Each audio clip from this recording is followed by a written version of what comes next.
안녕하십니까, 노종면입니다. 오랜만에 좋은 소식을 전하게 됐습니다.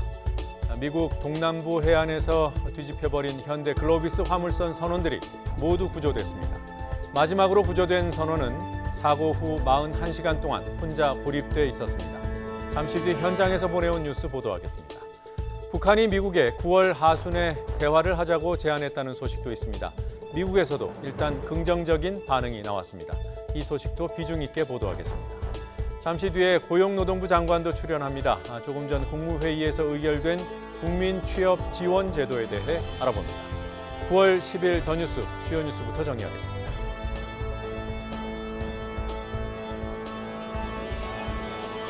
될 듯 안 될 듯 신경전을 이어가던 북미가 드디어 협상을 시작할 것으로 보입니다. 최선희 북한 외무성 부상은 담화에서 이달 하순 미국과 협상에 나설 용의가 있다고 밝혔습니다. 단 새로운 계산법을 제시하라는 조건을 달았습니다. 트럼프 대통령은 만남은 항상 좋은 것이라며 즉각 긍정적인 반응을 보였습니다. 비핵화 시계가 다시 돌 준비를 마쳤습니다.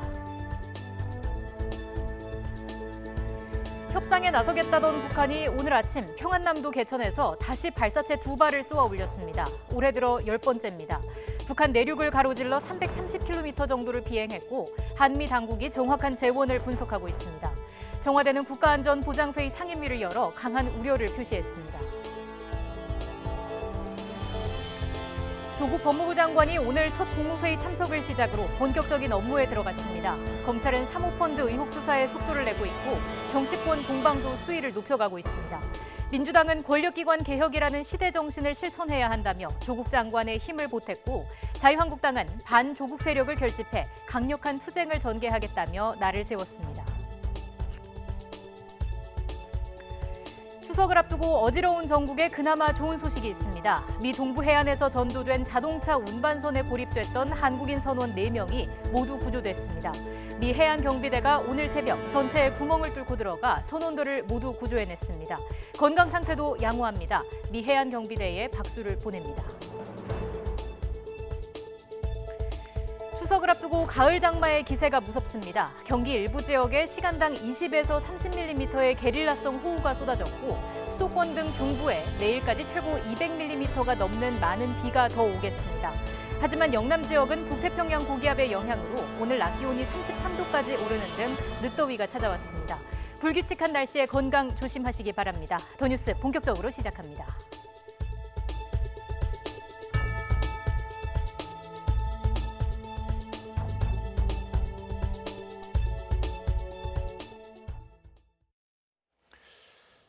조국 법무부 장관이 어제 취임한 이후 오늘 첫 공식 일정에 나선 가운데 조 장관 가족 관련 의혹에 대한 검찰 수사도 속도를 내고 있습니다. 장관은 장관 일을 하고 검찰은 검찰 일을 하는 상황이라 할 수 있습니다. 검찰은 어제 사모펀드가 투자한 업체 대표에 대해 구속영장을 청구한 데 이어서 오늘은 그의 자택을 압수수색했습니다. 현장에 나가 있는 취재기자 연결합니다. 신지원 기자. 네, 서울중앙지방검찰청입니다. 네, 검찰의 칼끝이 사모펀드 관련 의혹으로 향하고 있는 것 같습니다. 오늘 압수수색이 진행된 곳은 그 가로등 전멸기 업체 대표의 자택인가요? 네, 그렇습니다. 조국 장관의 가족들이 투자한 사모펀드 의혹과 관련된 업체 대표의 자택입니다.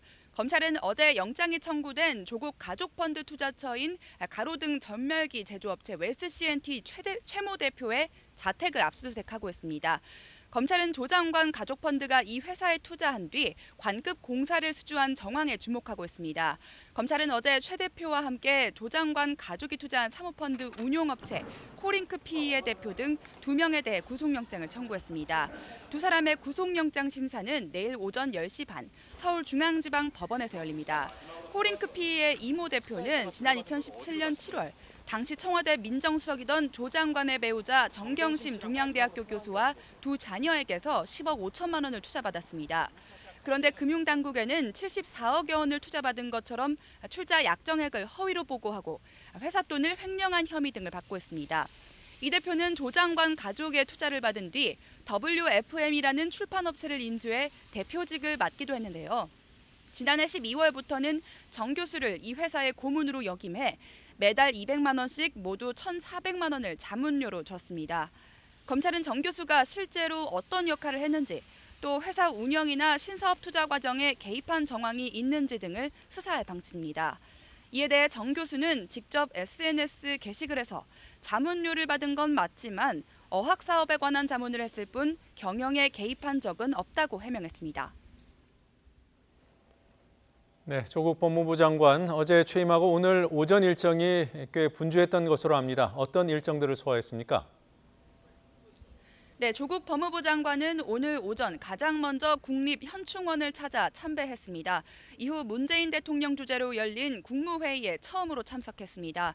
공교롭게도 조 장관의 첫 국무회의는 딸의 허위 인턴 경력으로 논란이 된 한국과학기술연구원에서 열렸습니다. 일정을 마치고 경기도 과천시 법무부 청사에 도착한 조 후보자는 구내 식당에서 일반직 직원들과 식사하며 첫 상견례를 가졌습니다. 조 장관은 어제 취임식에서 누구도 되돌릴 수 없는 검찰개혁을 완수하겠다는 의지를 보였는데요. 오후에는 집무실에서 기본적인 업무 보고를 받으며 앞으로의 일정을 조율할 것으로 보입니다. 지금까지 서울중앙지방검찰청에서 YTN 신지원입니다. 조국 법무부 장관 임명에 대한 야권의 반발이 쉽게 수그러들지 않을 것 같습니다. 여당인 더불어민주당은 사법개혁을 위해 조 장관의 임명은 불가피했다고 강조하지만 보수 야당들은 총력 투쟁에 나서겠다며 반발하고 있습니다. 국회 연결합니다. 최민기 기자. 네, 국회입니다. 네, 갈등이 여전하군요. 국회 분위기 어떻습니까? 이 조국 장관 임명을 두고 여야 대치 전국이 갈수록 격화하고 있습니다. 이 더불어민주당은 조국 장관 임명은 대통령이 이번 사안을 의혹으로 판단하지 않고 권력기관 개혁이란 시대 정신으로 판단한 것이라며 존중하고 환영한다고 밝혔습니다. 이인영 원내대표는 사법개혁 전반과 관련해 법무행정 소임에 전력을 다해달라면서 이 조국 장관 임명에 힘을 실었습니다. 또 최근 검찰의 피의사실 공표 논란을 거론하며 검찰개혁 필요성과 야당의 무리한 의혹 제기는 정쟁이란 점을 거듭 강조했습니다. 직접 들어보겠습니다. 대통령의 고뇌에 찬 결단이 진실과 거짓의 충돌에서 다시 진실의 가치가 빛나고 진실이 거짓을 넘어서는 새로운 역사를 만드는 것이길 진심으로 희망합니다. 하지만 반면 자유한국당은 특권과 반칙, 불공정의 화신을 법무부 장관에 안쳤다며 맹공을 퍼부었습니다. 황교안 대표는 긴급 기자회견을 열고 조국 장관 파면과 자유민주주의 회복을 위한 국민연대를 제안한다며 이 반조국 세력 결집을 통한 강력한 투쟁을 전개하겠다고 말했습니다. 문재인 대통령의 독선과 이 정권의 폭주를 막아내려면 결국 자유민주 가치 아래 모든 세력이 함께 일어서야 합니다. 이후 실제로 황 대표는 바른미래당 손학규 대표를 찾아가 연대를 모색하기도 했습니다. 이 손학규 대표도 별도 기자회견을 열어 정부 도덕성에 씻을 수 없는 흠집을 남긴 것이라며 매주 토요일 촛불 집회를 열겠다고 밝혔습니다. 광화문에서 촛불 집회를 열려고 합니다. 문재인 대통령께 마지막으로 호소합니다. 조국 장관에 대한 임명을 철회해 주십시오. 이 바른미래당 오신환 원내대표도 원내대표단을 이끌고 청와대 앞을 찾아 임명 규탄 현장 의원총회를 여는 등 조국 장관 임명을 둘러싼 전국 후폭풍이 커지고 있습니다. 지금까지 국회에서 YTN 최민기입니다.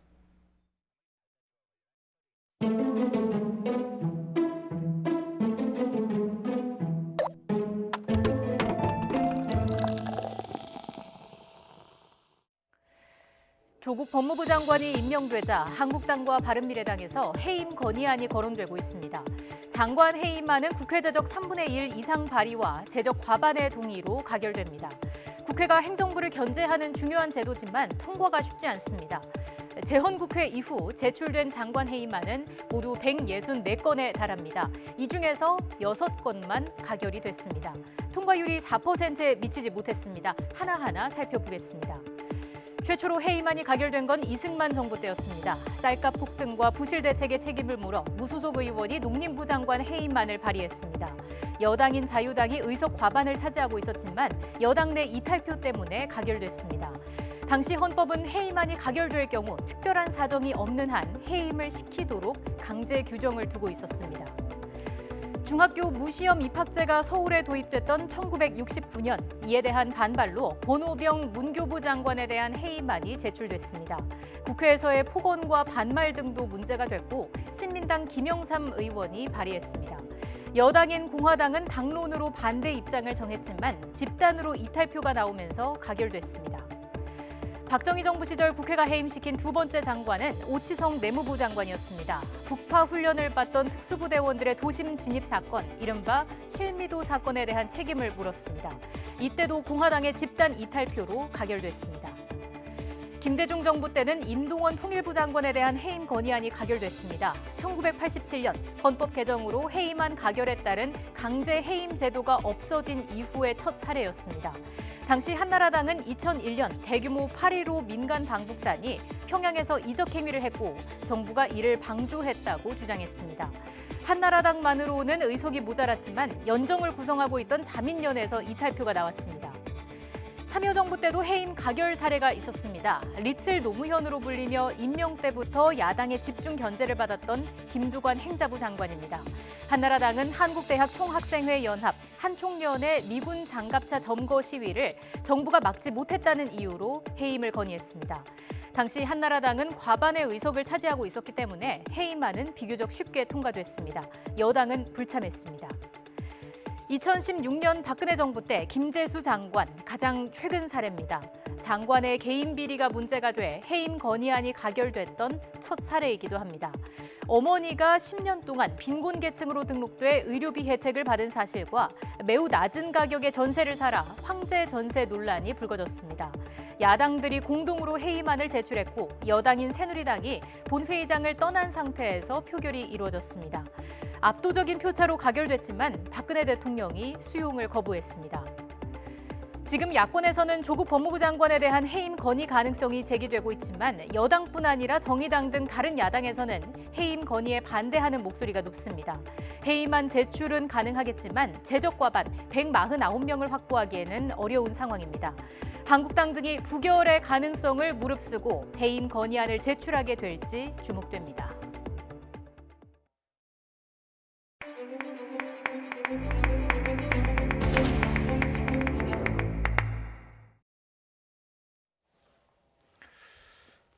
네, 조국 법무부 장관 등 새 국무위원들이 참석하는 첫 번째 국무회의가 우리나라 소재 분야 연구의 본산인 한국과학기술연구원 키스트에서 열렸습니다.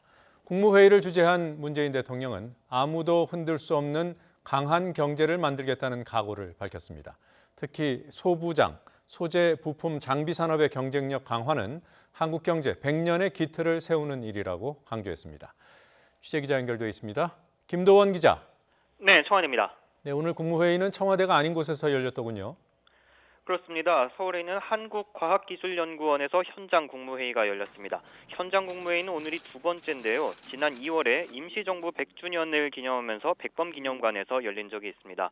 문 대통령은 오늘 아무도 흔들 수 없는 강한 경제를 만들겠다는 비상한 각오의 의지를 담았다고 현장 국무회의의 의미를 밝혔습니다. 한국과학기술연구원은 기술 자립을 기치로 설립돼 기술 국산화와 자립화에 매진하였고 또 철강과 조선, 반도체, 자동차 등 한강의 기적을 이끈 우리 산업의 청사진이 마련된 곳이라는 설명입니다. 문 대통령은 특히 소재, 부품, 장비 산업의 경쟁력을 강화해 제조업을 혁신하고 제조업 강국으로 재도약하겠다고 강조했습니다. 이들 산업의 경쟁력 강화는 한일 관계의 차원을 넘어 한국 경제 100년의 기틀을 만드는 일이라는 겁니다. 문 대통령은 또 소재, 부품, 장비 산업 분야의 기업 대부분은 중소, 중견 기업이라면서 대기업과 중소기업이 협력하는 산업 생태계를 만드는 게 중요하다고 말했습니다. 그러면서 이들 산업의 자립화를 위해 향후 3년 동안 5조 원을 투입하고 실증 양산 테스트베드 조성과 기업 협력 관계 구축 등을 적극적으로 추진하겠다고 설명했습니다. 문 대통령은 이어서 지난주 동남아시아 3개국 순방 성과도 국무위원들에게 소개하면서 아세안과의 협력은 대한민국 경제에 새로운 활력을 가져올 거라고 말했습니다. 또 오는 11월 부산에서 열리는 한아세안 특별정상회의와 한메콩 정상회의가 공동 번영의 미래를 여는 중요한 계기가 될 거라고 강조했습니다. 오늘 국무회의에는 어제 임명된 조국 법무부 장관 등 신임 장관들도 자리를 함께했습니다. 지금까지 청와대에서 YTN 김도원입니다. 네, 북한과 관련한 소식, 배드뉴스, 굿뉴스, 상반된 두 가지가 있습니다. 먼저 반갑지 않은 뉴스부터 전해드립니다. 북한이 오늘 아침 또 두 발의 발사체를 쏘아 올렸습니다. 사거리는 330km로 파악됐습니다. 평안남도 내륙에서 동해에 있는 표적을 향해 명중 시험을 한 것으로 보입니다. 취재기자 연결해서 알아보죠. 김세호 기자. 네, 국방부입니다. 네, 북한이 이번에 어떤 무기를 쐈는지 윤곽이 잡혔습니까? 네, 합동참모본부는 이번 발사체가 330km를 날아갔다고 추가로 알려왔습니다. 최대 고도는 50에서 60km인 것으로 알려지고 있습니다. 발사 시각은 아침 6시 53분과 7시 12분 두 차례, 발사 장소는 비행장이 있는 평안남도 개천으로 파악됐습니다. 개천에서 동쪽으로 330km 직선을 그려보면 함경남도 밑에 있는 바위섬 하나가 나옵니다. 북한이 미사일 명중 시험을 할 때 주로 표적으로 삼는 무인도입니다. 통상 북한은 새로운 무기를 개발할 때 동해안에서 먼저 시험 사격을 한 뒤 안정성이 입증되면 서해안에서 내륙을 가로질러 실사거리 발사를 해왔습니다. 일단 최근 동해 쪽에서 두 차례 시험 발사한 대구경 조정 방사포는 사거리가 250km 안팎에 불과합니다. 따라서 지난달 10일과 16일 함경남도 함흥과 강원도 통천에서 각각 발사한 단거리 탄도미사일 북한판 에이테킴스를 서해 쪽으로 옮겨서 발사했을 가능성이 일단 높아 보입니다. 지난달 24일 쏜 초대형 방사포도 380km 넘게 날아가긴 했는데요. 가능성을 아직 완전히 배제할 수는 없지만 아직 한 차례밖에 쏘지 않았기 때문에 내륙을 가로질러 발사하기엔 아직 이른 감이 있습니다. 북한판 이스칸데르의 경우 이미 충분한 시험 발사를 통해 실전 배치 단계로 알려진 만큼 같은 시험을 굳이 반복할 필요성은 없습니다. 합동참모본부는 최근 잇따른 북한의 군사 행동이 한반도 긴장 완화 노력에 도움이 되지 않는다며 즉각 중단할 것을 재차 촉구했습니다. 어젯밤 북한 최선희 외무상 제1부상이 대화를 언급한 뒤에 곧바로 발사에 나섰습니다. 이 의도를 어떻게 해석해야 될까요? 네, 북한의 정권 수립 기념일인 어제 최선희 북한 외무성 제1부상 명의의 담화가 밤늦게 나왔습니다. 아마 워싱턴과의 시차를 고려한 것으로 보이는데요. 최 부상은 담화에서 이번 달 하순쯤 비핵화 실무 협상을 할 의향이 있다며 미국을 향해 새로운 계산법을 들고 나오라고 촉구했습니다. 이어 만일 이번에도 미국이 낡은 각본을 만지작거린다면 북미 사이의 거래는 막을 내리게 될 수밖에 없다고 엄포를 놓기도 했는데요. 이런 대화 손짓에 이어 나온 북한의 이번 군사 행동은 미국의 태도 변화를 압박하려는 의도로 풀이됩니다. 이번 실무 협상마저 무산될 경우 미국이 대성 국면으로 접어들어 비핵화 대화에 집중하기 어렵습니다. 북한은 오히려 이 점을 역이용해 대화에 실패하면 앞으로 중거리 미사일 이상의 도발로 트럼프 대통령의 선거를 어렵게 할 수 있다는 경고 신호를 보냈다고 볼 수 있습니다. 다시 말하면 그만큼 북한의 절박함을 드러낸 것으로도 풀이됩니다. 지금까지 국방부에서 전해드렸습니다. 네, 북한의 발사체 발사에 대해 청와대는 정의용 국가안보실장 주재로 국가안전보장회의, NSC 상임위원회 긴급회의를 열었습니다. 상임위는 북한이 지난 5월 이후 단거리 발사체 발사를 계속하고 있는 데 대해 강한 우려를 표명했습니다. 북한은 올해 들어 10번째, 또 지난달 한미연합훈련이 끝난 뒤로도 두 번째 단거리 미사일 등 발사체를 잇따라 쏘고 있습니다.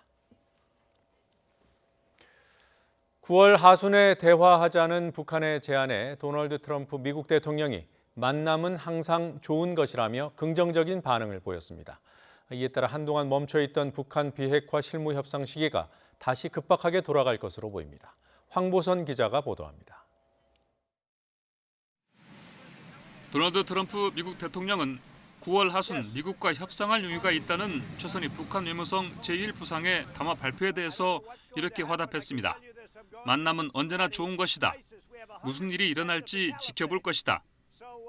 트럼프 대통령은 백악관에서 노스캐롤라이나주 선거유세장으로 떠나면서 기자들의 질문에 이렇게 밝혔습니다.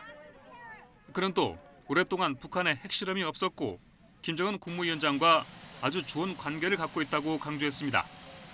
트럼프 대통령이 긍정적인 반응을 보임에 따라서 북미 실무 협상이 이르면 이달 안에 성사될 가능성이 한층 커진 것으로 보입니다.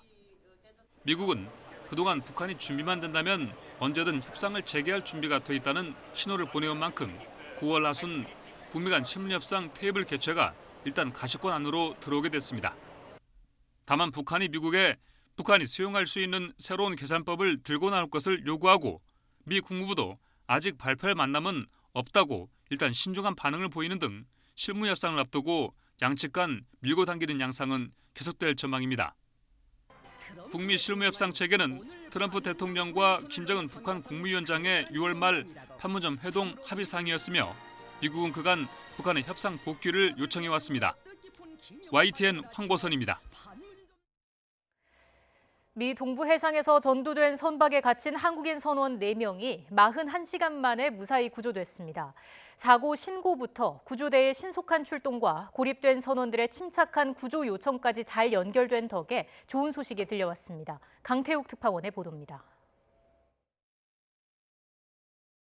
전도된 선박에 고립된 선원 4명의 생존 소식은 35시간 만에 확인됐습니다. 구조에 나선 미국 해안경비대가 선체를 두드리면서 진행한 탐색 작업 중 안에서 화답한 겁니다. 먼저 선체를 고정하는 작업이 마무리된 뒤 구조대는 본격적인 구조 작업에 나설 수 있었습니다. 본격적인 구조 작업은 배의 선미에서 이루어졌습니다. 기관실 위치로 추정되는 배의 뒤쪽 바닥을 뚫으면서 속도를 냈습니다. 정오를 지나 해가 한창 뜨거운 시점에 3명이 구조됐고 이어 2시간여 뒤에 나머지 1명까지 무사히 생還했습니다. 사고 당시 선내 화재가 발생한 탓에 연기와 불길로 구조 작업이 일시 지연되기도 해 우려가 적지 않았습니다. 또 1명은 따로 떨어져 다른 곳에 있었던 만큼 구조 작업 내내 불안감은 여전했습니다. 구멍이 뚫리면서 음식과 물 그런 이제 공기를 공급을 받았습니다만은 지금 한 분 계신 분은 별도의 공간에 지금 따로 계시기 때문에 우선 그러한 기본적인 이제 필수품을 지금 제공받지 못하는 상황입니다. 우리 정부도 현지의 담당 영사를 급파한 데 이어 8명 규모의 신속 대응팀을 파견했습니다. 선원들 가족 등을 위한 영사 지원을 하기 위해서입니다. 사고 선박 골든 레이호는 미국에서 중동으로 수출되는 완성차 4,000여 대를 싣고 가다가 지난 8일 새벽 전도됐습니다. 승선한 24명 가운데 20명이 구조된 데 이어 고립됐던 나머지 4명도 무사히 구조되는 결말을 맺었습니다. 현대 글로비스 화물선 전도 현장에서 YTN 강태욱입니다. 미국 해안경비대는 한국인 선원 4명을 구조하기 위해 신속하게 움직였습니다. 해안경비대의 긴박했던 구조 작업 상황을 이동우 기자가 보도합니다. 골든 레이호가 전도된 뒤 선박 안쪽에서 누군가 두드리는 소리를 통해 생존자가 있음을 확인한 미 해안경비대. 새벽 6시 대책회의를 가진 뒤 해안경비대는 헬기를 투입해 전도된 선박 위에 사람과 물자를 실어 날랐습니다. 선체 내부에 선원들이 있는 곳에 작은 구멍을 뚫어 내시경 카메라를 통해 생존자들의 위치를 확인하고 유독가스 등이 있는지도 점검했습니다. 이어 배에 더 큰 구멍을 뚫어 30도가 넘는 무더위 속에 30시간 이상 고립된 선원들에게 물과 식량을 공급했습니다. Once we got the first 3-inch hole in today, they were able to be passed water, and we were able to get them food and some fresh air, and that's probably the biggest. And whether they were together.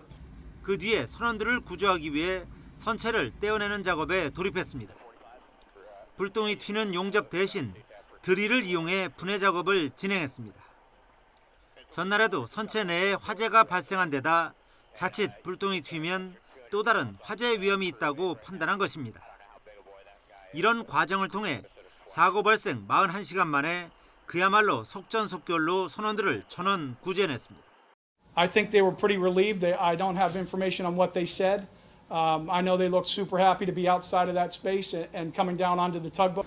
미 해안경비대 전문가들의 신속하면서도 치밀한 구조 작업 덕분에 고립된 선원들은 모두 무사하게 가족의 품으로 돌아갈 수 있게 됐습니다. YTN 이동우입니다. 자유한국당 장제원 의원의 아들인 래퍼 장용준 씨가 음주운전 사고를 낸 뒤 제3자가 운전했다고 진술했다가 경찰 조사 끝에 음주운전을 시인한 것으로 확인됐습니다. 경찰은 자신이 운전자라고 주장했던 30대 남성도 범인 도피 혐의로 입건했습니다. 보도에 최문석 기자입니다. 서울 마포경찰서는 만취 상태에서 음주 사고를 낸 자유한국당 장제원 의원의 아들 장용준 씨를 어제 비공개 조사했다고 밝혔습니다. 피해자인 오토바이 운전자 A씨도 불려 조사했습니다. 장 씨는 지난 7일 새벽 2, 3시 사이 서울 마포구 광흥창역 인근 사거리에서 음식 배달을 하던 A씨를 친 혐의를 받고 있습니다. 경찰 조사에서 장 씨는 음주운전을 시인했습니다. 음주 측정 결과 장 씨의 혈중 알코올 농도는 0.12%로 면허 취소 수준이었던 것으로 확인됐습니다. 경찰은 사고 이후 장 씨 대신 운전을 했다고 주장한 30대 남성도 범인 도피 혐의로 입건했다고 밝혔습니다. 경찰은 이 남성과 사고 당시 동승자에 대해서도 빠른 시일 내에 조사하겠다는 방침입니다. 이번 사고는 초기에 장 씨가 자신이 운전자가 아니라고 진술했다가 뒤늦게 자수하면서 논란이 커졌습니다. 사고 이후 장 씨의 지인인 30대 남성이 현장에 나타나 자신이 운전했다고 주장하자 경찰이 장 씨를 그냥 돌려보내면서 봐주기 수사라는 지적까지 나왔습니다. 논란이 커지자 경찰은 뒤늦게 수사팀을 보강해 신속히 수사하겠다고 밝혔지만 장 씨를 돌려보낸 것에 대해선 사망사고처럼 중대한 사고가 아니었기 때문이라고 해명했습니다. 경찰은 이번 사건과 관련해 마포경찰서 교통과장을 수사 책임자로 하는 전담팀을 꾸리고 제기된 의혹 전반을 수사하겠다고 밝혀 수사 결과가 주목됩니다. YTN 최문석입니다. 제13호 태풍 링링으로 전국에서 17,000여 헥타르에 달하는 농작물 피해가 발생한 것으로 집계됐습니다. 농림축산식품부는 오늘 오전 현재 전국에서 농작물 17,707헥타르, 시설물 250헥타르, 돼지 500마리 등의 피해가 접수됐다고 밝혔습니다. 농작물 피해 중에서는 벼 쓰러진 피해가 9,875헥타르로 가장 많았습니다. 과수 낙과가 4,060헥타르, 밭작물 침수 1,743헥타르, 채소류 침수 1,661헥타르 등으로 조사됐습니다. 지역별로는 전남이 6,045헥타르, 제주가 3,480헥타르로 피해 면적이 컸습니다. 태풍 링링의 피해가 만만치 않습니다. 당국이 피해 기업에 대한 긴급 금융 지원 대책을 마련했습니다. 이들에게는 세금 신고와 납부기한 연장 혜택도 주어집니다. 조태현 기자가 보도합니다. 한반도를 강타한 제13호 태풍 링링. 차량 피해가 4,000건 넘게 접수될 정도로 강풍 피해가 컸습니다. 기업, 특히 중소기업과 영세업자도 큰 타격을 입은 가운데 금융당국이 이들을 위한 긴급 지원 대책을 내놨습니다. 우선 산업은행과 기업은행, 신용보증기금, 농림수산업자 신용보증기금은 대출 원리금 상환을 길게는 1년까지 미뤄주기로 했습니다. 시중은행을 통해 이루어진 대출도 상환을 6개월 유예해줍니다. 신보와 농신보는 3억 원 한도 안에서 특별 자금도 지원한다는 방침입니다. 이와는 별개로 시중은행 역시 복구 자금 등을 저렴한 금리에 빌려준다는 지원 계획을 앞다퉈 내놨습니다. 카드회사들도 카드 결제 대금을 늦춰주겠다며 지원에 동참했습니다. 세금 행정 지원도 이뤄집니다. 국세청은 피해 납세자에 대한 국세 신고와 납부 기한을 길게는 9개월까지 연장해주기로 했습니다. 특히 체납액이 있는 경우 압류한 부동산 등 자산 매각도 1년까지 미뤄줄 예정입니다. 세정 지원을 받으려면 담당 세무서나 국세청 홈택스를 이용하면 됩니다. YTN 조태현입니다. 가을 장마가 계속되며 중부지방에는 내일까지 200mm가 넘는 호우가 쏟아질 것으로 보입니다. 이번 추석 연휴에도 초반과 후반에는 비 예보가 있지만 추석 당일에는 날씨가 쾌청할 것이라는 전망입니다. 취재기자 연결해서 자세히 알아보겠습니다. 정혜윤 기자. 네, 기상팀입니다. 네, 내일까지는 또 호우가 쏟아진다고요? 네, 그렇습니다. 추석을 앞두고 가을 장마로 인한 호우가 이어지고 있습니다.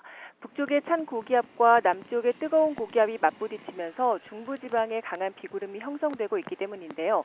밤사이에는 경기 서해안과 경기 북부에 호우특보가 내려진 가운데 시간당 20에서 30mm의 강한 비가 내렸습니다.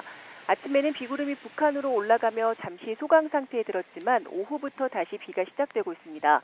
현재 수도권과 강원 일부 지역에 비가 내리고 있고 내일까지는 중부 곳곳에 다시 국지성 호우가 쏟아질 것으로 보입니다. 기상청은 수도권과 영서지방에는 200mm가 넘는 큰 비가 더 내리겠다며 주의를 당부했습니다.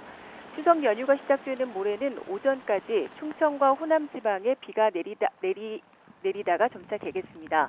따라서 귀성길에 큰 불편은 없겠습니다. 추석 당일에는 전국이 쾌청해 한가위 보름달을 선명하게 볼 수 있겠습니다. 하지만 토요일과 일요일에는 다시 비 예보가 있는데요. 토요일 오후에는 수도권과 영서지방에, 일요일에는 영동지방에 비가 내릴 전망입니다.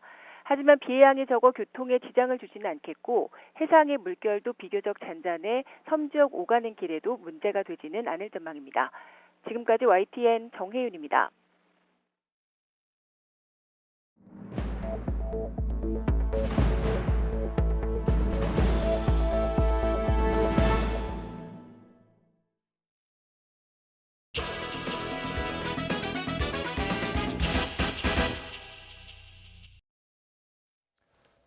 검찰 개혁이 소명이라고 하는 법무부 장관, 그 장관 가족을 수사하고 있는 검찰.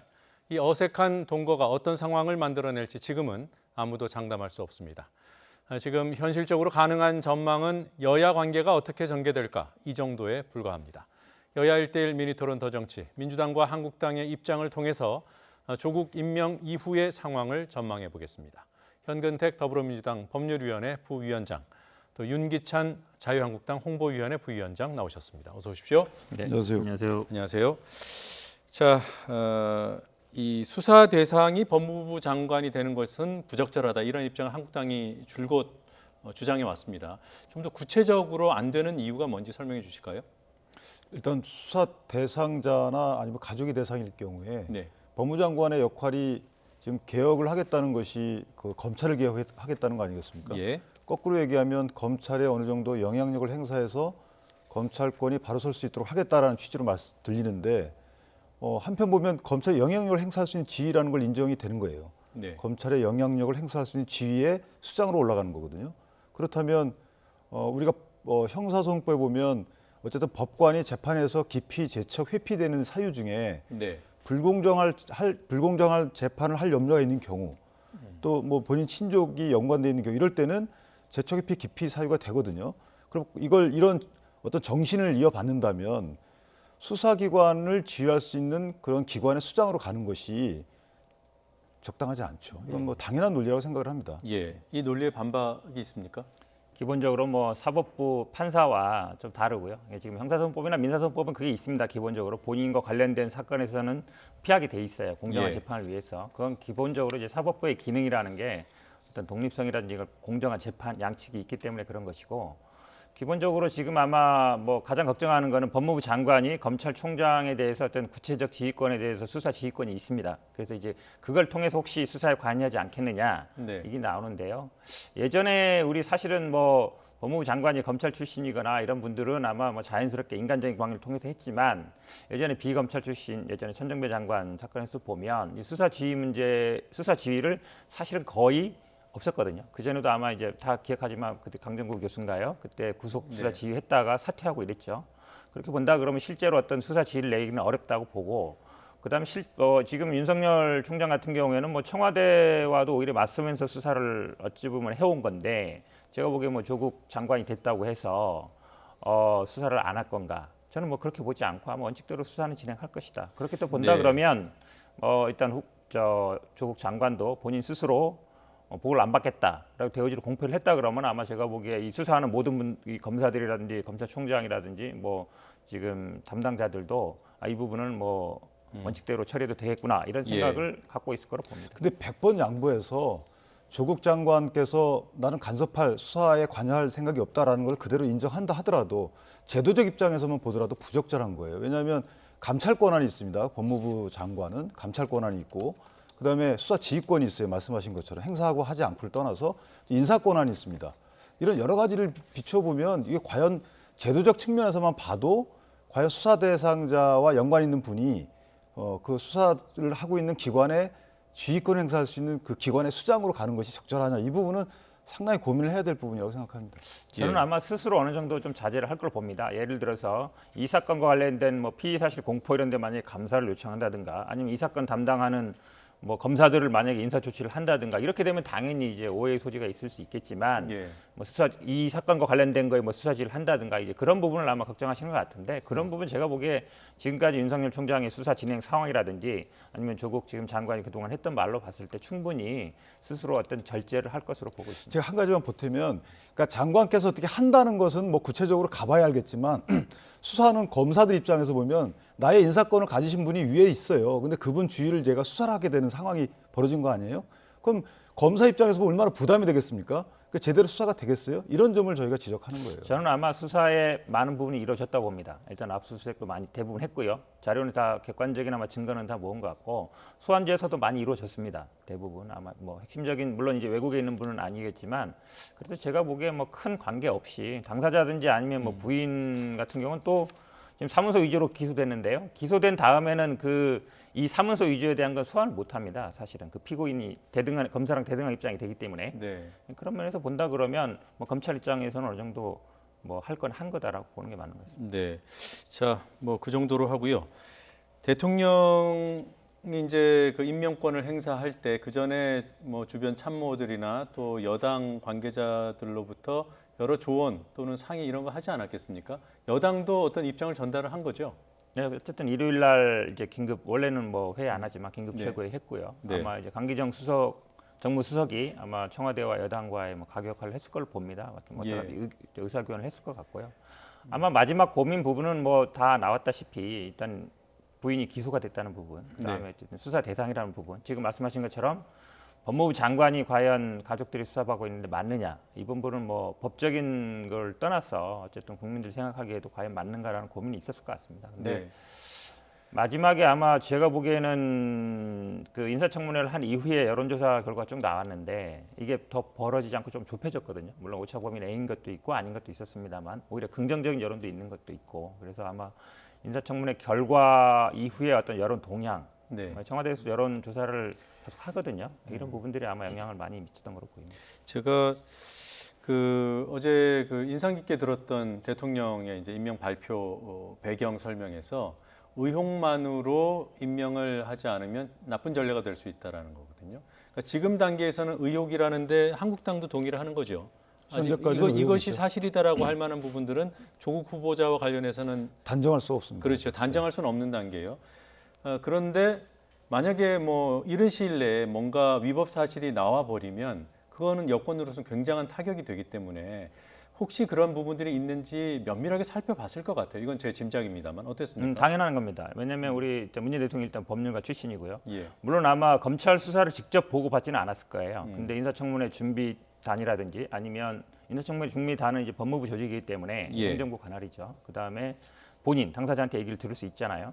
그렇게 아마 얘기를 들었을 것 같은데 지금까지 아마 본인이 가장 관련됐다고 많이 이제 언론에서 의혹 제기했던 거는 융동학원 의사 아니냐, 이사회에서 소송에서 배임한 거 아니냐 이 부분이었는데 무변론으로 그렇죠, 무변론. 근데 그날 유일하게 증인 나온 부분이 융동학원 의사분이셨어요. 근데 그분 말씀이 이렇게 들어보면 이 학원이 한 가족이 이렇게 하는 게 아니라 지역 분들이 이렇게 같이 한다라고 얘기했고 조국 장관이 그 전에 뭐라 그랬냐면 나는 그냥 그 어르신들이 하는 건데 그냥 가끔 인사나 가는 정도다. 내가 가서 어떤 의사결정할 구조가 아니다 이렇게 말씀드렸거든요.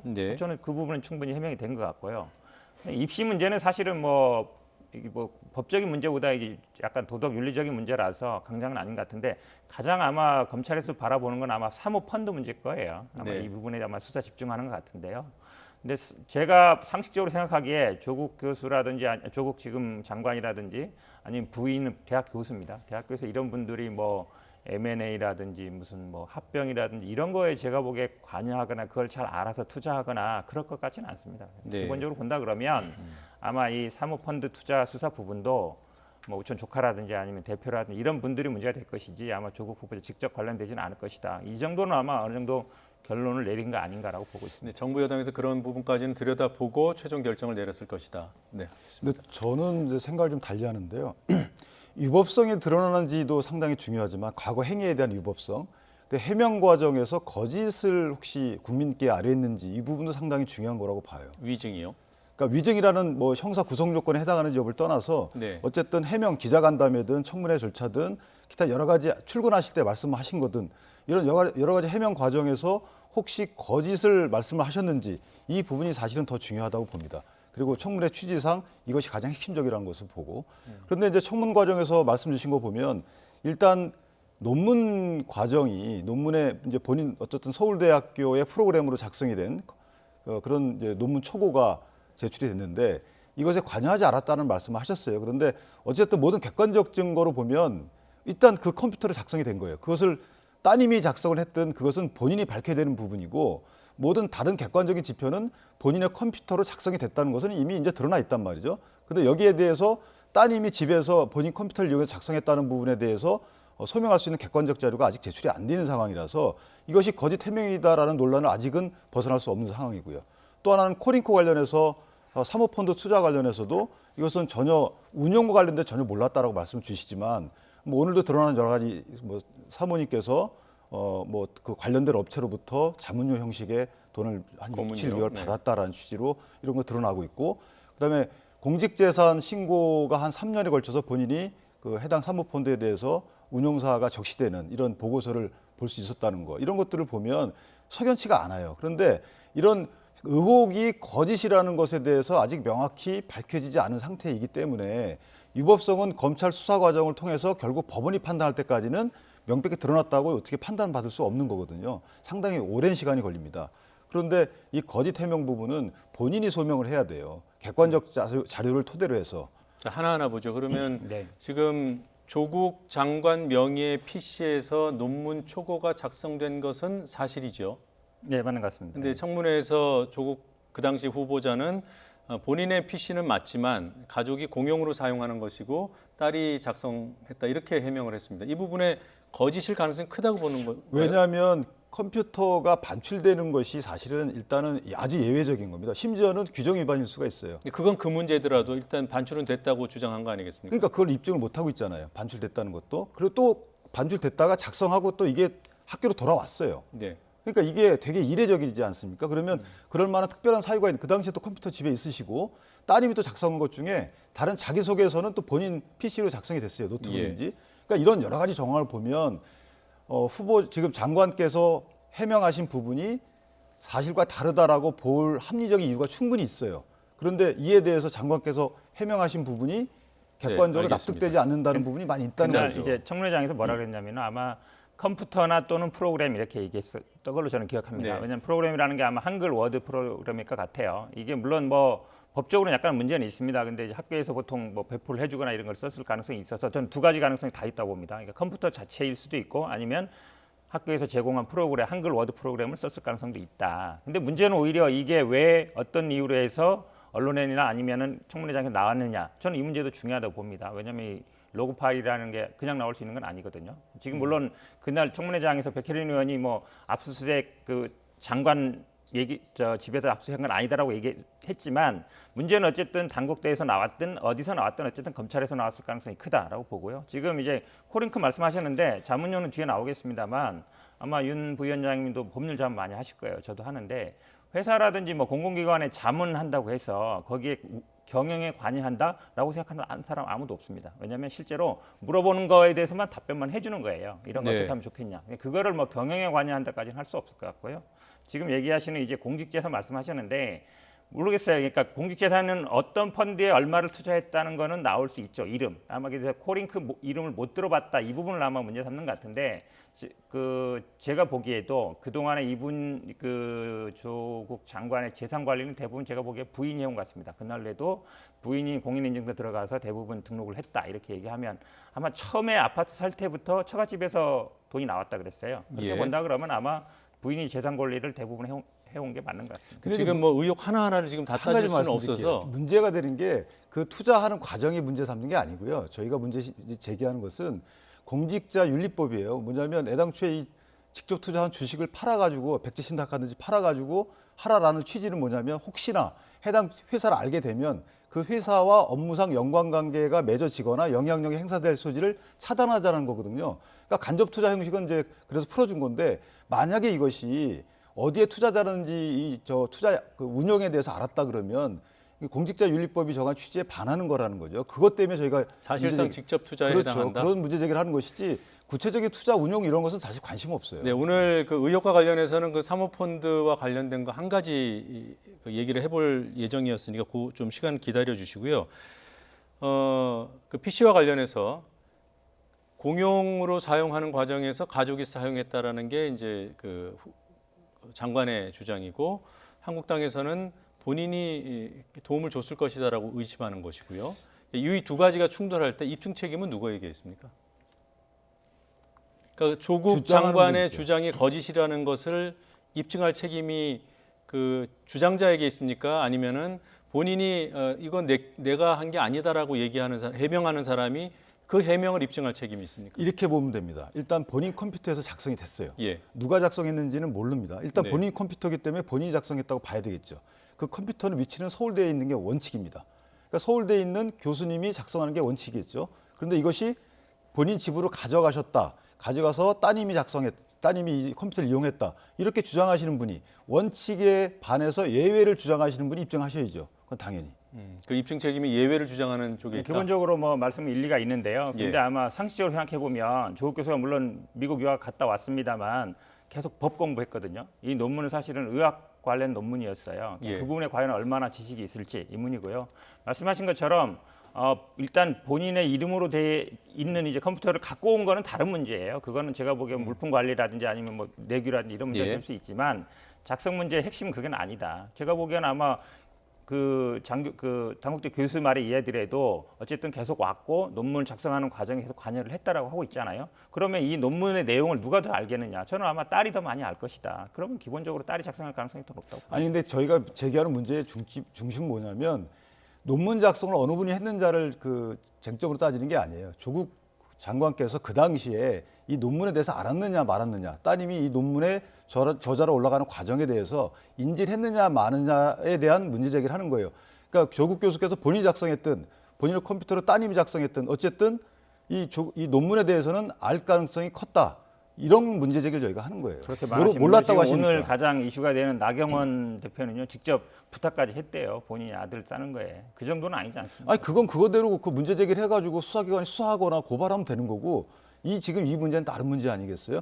일단 조국 후보자께서 소명 과정에서 자기 몰랐다고 말씀을 하시니까 장관께서 그에 대해서 이런 정황으로 볼 때 알았지 않느냐라고 저희가 문제 제기를 하면은 난 이래서 몰랐다라고 분명히 해명을 하셔야죠. 이 부분이 뭐 작다고 제가 말씀드릴 수는 없지만 지금 전체 큰 틀에서 봤을 때 그 미시적인 부분에 집중해서 시간을 더 할애하기는 어렵고요.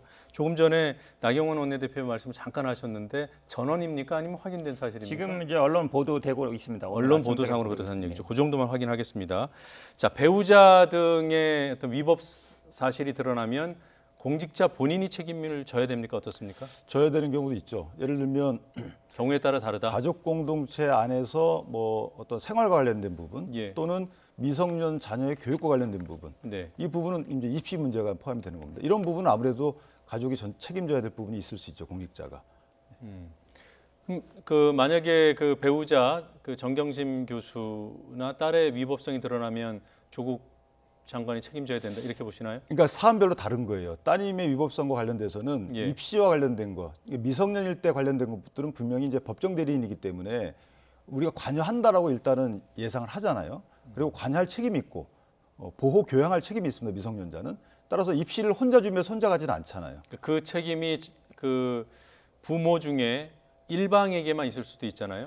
이제 사실관계를 확정해 봐야 되지만 이름 네. 볼 때는 부모가 동시에 있다고 보여지고요. 그런 추정만으로 공직자의 책임을 요구하는 건 그렇지는 않죠. 무리일 수 예를 있냐고 들면은 여쭤보는 겁니다. 그 당시에 한 분이 외국에 가 있거나 네. 같이 동거하지 않는 상황이었다. 이런 어떤 특별한 사정이 없다면 일단은 같이 있으면서 알았다는 거 보는 것이 맞고요. 네. 이런 특별한 사정 때문에 제가 몰랐습니다라고 말씀을 주시면 이해하겠어요. 근데 그런 특별한 사정이 난 그냥 몰랐다. 관여하지 않았다. 이런 것은 마냥 믿기에는 아직은 좀 이르다라는 거죠. 지금 말씀하신 그런 유형의 부분, 특히 이게 미성년자의 네네. 위법성에 대해서는 부모가 책임지고 공직자는 더더욱 책임져야 된다. 이런 논리 구성이 제가 보기에는요 오히려 이제 장관 인사청문회 전후는 좀 다른 것 같습니다. 그러니까 예. 장관이 만약에 됐다 그러면 장관으로서의 어떤 임무를 소홀했거나 장관의 예. 어떤 권한을 이용해서 뭐 가족의 어떤 영향력을 행사했거나 가족의 펀드 운영을 했거나 이랬다라는 문제가 있지만 지금 일단 장관이 된 후라면 장관을 만약에 직을 잘못했을 때 뭐 해임이라든지 문제가 되는 것이지 지금 인사청문회 과정에 대한 얘기를 계속 또 한다 그러면 이거는 제가 보기에 뭐 끝이 없는 반복이다라고 보시고 지금까지 드러난 의혹과 관련돼서는 본인 책임이 입증되지 않는 이상은 장관이 책임질 일은 아니다. 기본적으로 그렇게 정리할 수 네네. 있겠죠. 네. 조금 전에 사안에 따라서 다르다고 하셨는데요. 장제원 의원의 아들이 뭐 미성년일 때도 그 여러 가지 논란이 있었고요. 그리고 이번에는 음주운전을 했는데 나이를 보니까 만 19세더군요. 이 부분은 어떻게 되는 겁니까? 책임을 의원이 져야 됩니까? 말아야 됩니까? 부모가 일단 책임을 져야죠. 공직자로서의 예를 책임을 들면 여쭤보는 겁니다. 공직자로서 공직과 관련된 그 직위가 이용이 안 됐다면 예. 공직을 그만둬라라고 하기에는 좀 무리가 있는 것 같고요. 다만 부모로서 책임을 분명히 져야 됩니다. 어떤 식의 책임을 져야 될지는 그건 모르겠지만 예를 들면 민사 책임도 져야 되는 거고요. 미성년이라면. 네. 그리고 부모와 직업과 관련되게 예를 들어서 뭐 처리 과정에서 개입을 했다. 그럼 당연히 그것은 책임을 피치 못합니다. 그건 처리 집을 과정에서 내려놔야 배우자가 개입을 했으면은 그 공직자도 책임을 져야 됩니까? 그거는 어떤 형식으로든 책임을 져야 된다고 생각합니다. 이게 공교롭게도 이게 완전히 사안의 그 사건의 성격은 다르지만 네. 의심 이제 일반인들이 의심하고 있는 포인트들은 비슷한 것 같아요. 그 장제원 의원의 아들 사안이나 그다음에 조국 장관의 딸 사안이 뭐 부모의 책임, 공직자로서의 책임 이런 것들을 요구하는 부분에 있어서 비슷한 의문을 던지고 있는 것이 아닌가. 저는 개인적으로 이런 사안이 발생했을 때 예. 해당 공직자가 여론에 떠밀려서 책임지는 모습보다는 또는 네. 책임의 정도를 여론에 떠밀려서 정하는 것보다는 본인이 이 사안에 대해서는 어떻게 생각하고 있다라고 이런 어떤 책임 의식을 행동으로 보여주는 것이 맞다고 보고요. 그 행동에 대한 평가는 국민이 하시겠죠. 아, 이분은 합당한 책임을 지는구나. 아니, 그러니까 이분은 지지 않는구나. 적절한 책임이 뭔지 좀 구체적으로 말씀해 주십시오. 사실은 이게 19세 아마 지금은 미성년자가 만 19세부터인 것 같은데요. 아마 법적 책임은 뭐 직접은 없을 수 있어요. 당사자가 왜냐하면 이제 관여 안 했다는 게 전제된다 그러면. 공직자는. 근데 네. 지금 어쨌든 그날이 인사청문회가 끝나는 날이었고 밤새였고 그다음에 또 마포는 여기도 멀지도 않습니다. 예. 근데 부인이 어쨌든 왔다는 거는 나온 얘기잖아요. 네. 그리고 제3자라는 분이 나왔는데 이분이 뭐 관련된 분인지 아니면 뭐 보좌관인지 아니면 뭐 어떤 다른 분인지 모르겠어요. 아직까지 확실되지는 않지만 부인이 왔고 제3자가 나타났다. 그 부분이 제가 보기에는 그러면 아들인데 과연 없었겠냐 이런 의심을 할 수밖에 없는 거거든요. 그래서 지금까지는 어쨌든 100% 관여했다는 확신은 없지만 장제원 의원이 저는 이 부분을 꼭 얘기하고 싶어요. 조국 후보자는 진짜 몇십만 건 언론 보도가 나더라도 이거에 대해서 뭐 법적 조치를 취하겠다 이런 얘기는 안 했었거든요. 근데 네. 장제원 의원이 당장 보니까 허위사실 유포하면은 법적 조치하겠다. 이런 얘기를 저는 과연 할 땐가라고 생각하고 있습니다. 자, 뭐 두 분 다 명확한 답변을 안 해주시는데 이게 일관성의 문제 때문에 제가 여쭤봤던 거고요. 장제원 의원이 사퇴를 한다면 의원직을 사퇴한다면 조국 장관에게도 사퇴를 요구할 수 있다. 반대도 성립된다. 맞습니까? 어떻습니까? 그거는 전제 사실이 좀 잘못돼 있죠. 그러니까 관여돼 있느냐. 그러니까 뭐 조국 장관이나 아니면 장제원 의원이 관여돼 있느냐 안 되느냐 관여가 불확실한 상황을 전제하고 질문을 드리는 겁니다. 지금 상황. 불확실하다면 당연히 둘 불확실한 다 책임질 필요 없다. 그렇죠. 예. 동의하십니까? 저는 개인적으로 그런 개별적으로 봐야 된다고 생각을 해요. 그거 역시 사안별로 봐야 된다. 네, 알겠습니다. 자, 한국당의 그 투쟁 수위에 대한 그런 궁금증들이 뭐 정가는 물론이고 일반인들 사이에서 많은 것 같아요. 또 방향이 가닥이 잡혔습니까? 어떻습니까? 이릉 잡혀 있는 거고요. 뭐 네. 표현을 드리자면 이제 총력 투쟁이다라는 네. 단어에서 알 수 있듯이 이제 가능한 모든 것들을 다 동원하겠다. 네. 다만 이제 원내 투쟁은 병행하겠다는 거기 때문에 이제 궁금해하시는 뭐 보이콧, 정기 국회 보이콧 이런 부분은 이제 당연히 아마 크게 주장이 되고 있는 것 같지는 않고요. 뭐 국정조사, 그다음에 뭐 이제 국정감사는 정기 국회의 일환이기 때문에 네. 그다음에 장관 해임 건의안 제출. 네. 특별검사제 주장 이런 부분도 종합적으로 검토하고 있습니다. 예. 지금 민주당에서는 뭐 지금 우리 윤기찬 부위원장도 네. 그 한국당이 국회 일정을 가지고 연계하는 투쟁은 좀 조심스럽다고 이렇게 말씀하셨는데 국회 일정이 차질을 빚을 가능성은 염두에 안 두고 있는 건가요? 높지 않다고 봅니다. 높지 않다. 기본적으로 뭐 국정조사는요 아마 이게 검찰 수사 중이어서 예. 항상 문제가 되는 게 수사 중인 사항은 좀 어렵고요. 특검도 사실은 검찰이 수사를 안 하는 상황이면 모르겠지만 지금 수사를 하고 있는 상황이기 때문에 큰 실익이 없을 것 같고요. 지금 뭐 해임 건의안 말씀하시지만 오늘 아마 바른미래당도 보니까 바른미래당 의원들의 24분인가 이런데 아마 그 청와대 앞에 이름 올린 분들이 한 10분 정도밖에 안 되더라고요. 예. 그러니까 바른미래당도 전체가 지금 이 여기에 동참하는 건 아닌 것 같다. 그렇다 그러면 나머지 당들은 당연히 참여하지 않는다 그러면 저는 뭐 제적위원 과발 넘을 가능성은 없다라고 본다 그러면 현실적으로 아마 실제로 안 되는데 추진했다가 이게 만약에 부결되고 이러면 자유한국당 측에서도 연대하자는 게 완전히 깨져버리는 거거든요. 그렇게 본다 그러면 뭐 추진 가능성 별로 없다라고 본다 그러면 아마 그리고 다음에 정기국회 마지막 국회입니다. 20대. 그러면 지역구 의원들은 또 지역의 예산도 좀 어쨌든 확보해야 되고 이런 문제가 있어서 뭐 정기국회를 완전히 보이콧할 것 같지는 않습니다. 예, 그 해임 건의안 같은 경우에 3분의 1이 발의할 수 있고요. 그다음에 재적 의원의 과반, 그러니까 149석이더군요. 네, 그렇습니다. 한국당 혼자는 안 되잖아요. 한국당과 바른미래당까지 해도 안 됩니다. 네. 그런데도 추진을 하는 겁니까? 그런데도 추진할 가능성이 상당히 큽니다. 부결을 무릅쓰고 한다는 거죠? 왜냐하면 뭐 부결을 염두에 두고 대면하자 이런 취지는 아니고요.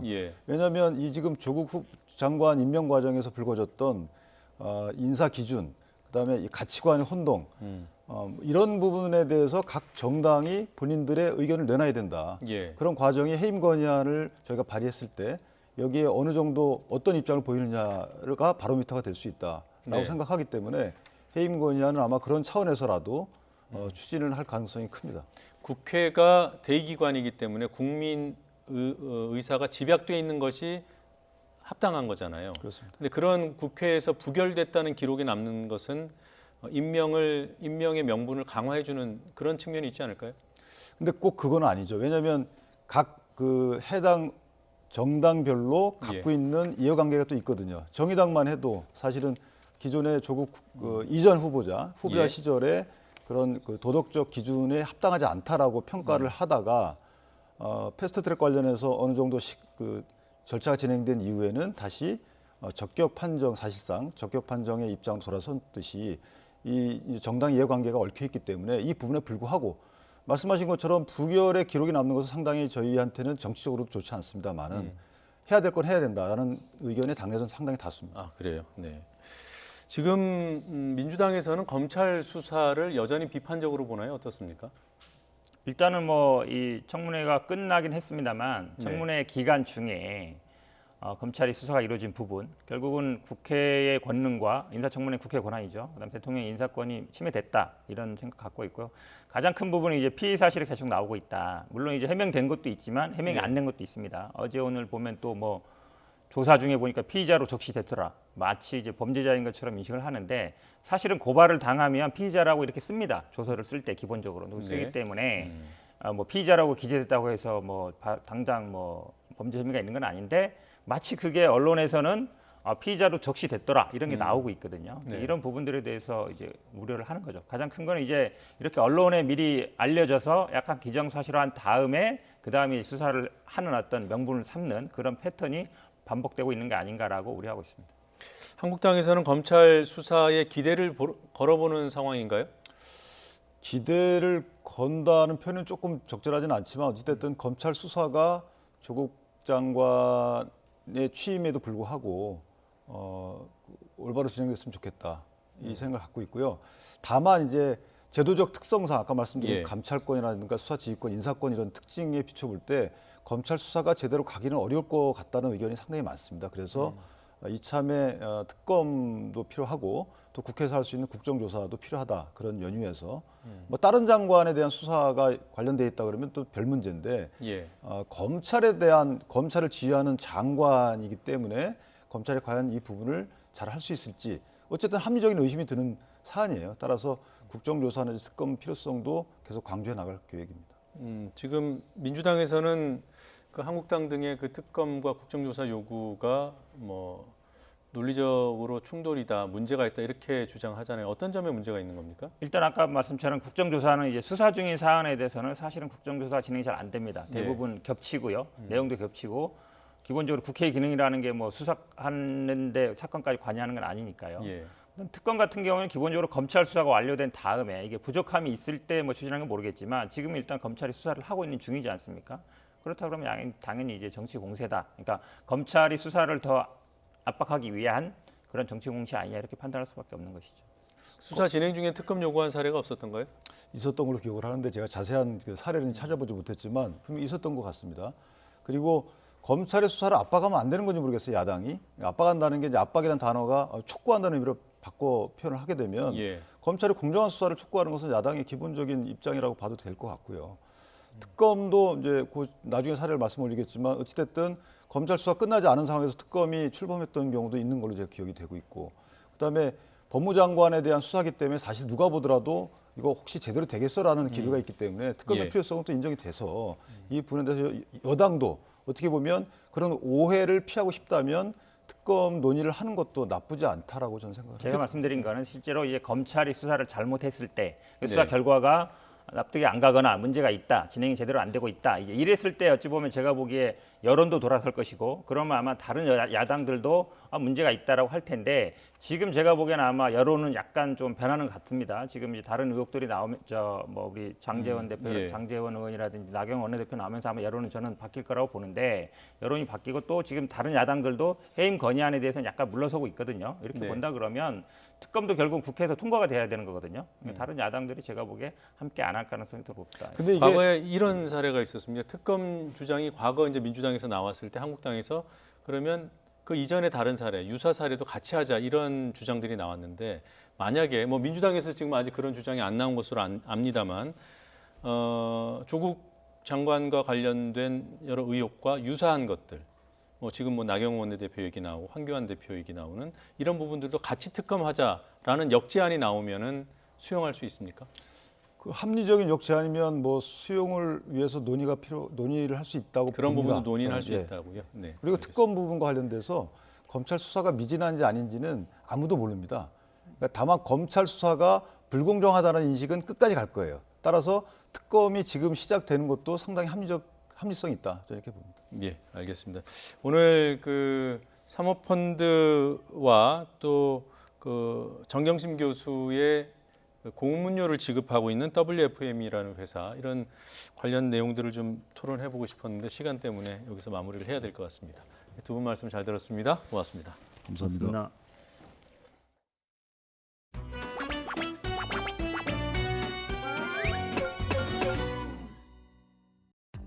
야당은 해임 건의안과 국정조사 그리고 특검을 운운하고 있습니다.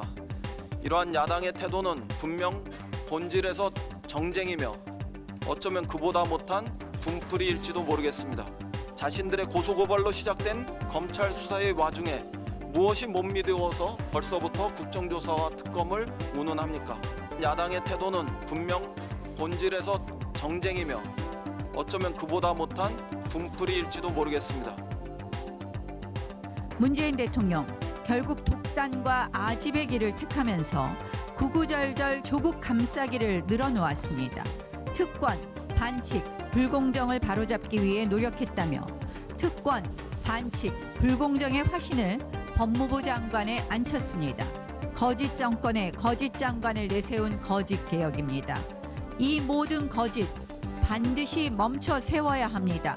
거짓 정권에 거짓 장관을 내세운 거짓 개혁입니다. 조국이 아니면 검찰개혁을 할 수 없다는 납득 불가능한 궤변이 인명의 이유의 전부입니다. 이쯤 되면 조국 사랑을 넘어 조국 중독이라 말할 수 있습니다. 조국이 아니면 검찰개혁이 불가능할 정도로 대통령 주변에 그렇게 사람이 없습니까? 다시는 공정과 정의를 입에 올리지 말기 바랍니다. 조국 임명과 함께 문재인 대통령의 공정과 정의는 이미 죽었습니다. 조국이 아니면 검찰개혁을 할 수 없다는 납득 불가능한 궤변이 인명의 이유의 전부입니다.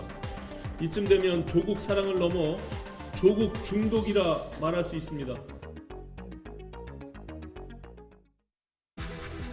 최선희 북한 외무성 부상이 담화를 통해 이달 하순 미국과 협상에 나설 용의가 있다고 밝혔습니다.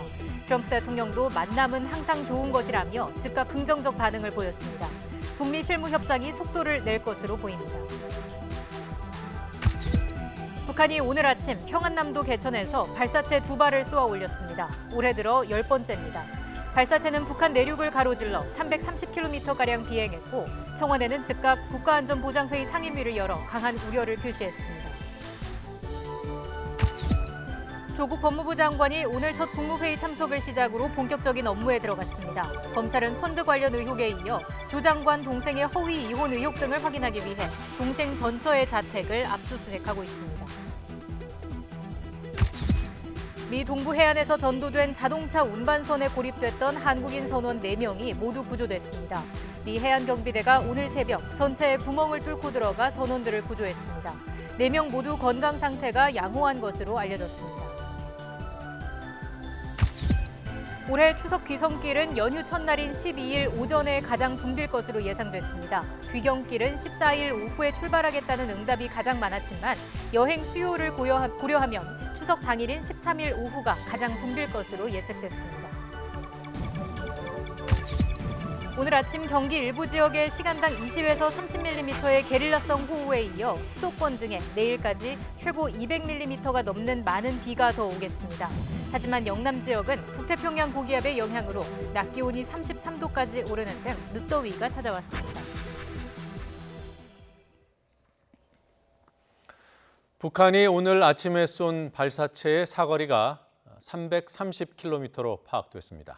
평안남도 개천에서 내륙을 가로질러 동해에 있는 섬을 타격하는 명중 시험을 한 것으로 보입니다. 취재기자 연결돼 있습니다. 김세호 기자. 네, 국방부입니다. 네, 북한이 어떤 무기를 쐈는지 윤곽이 잡혔습니까?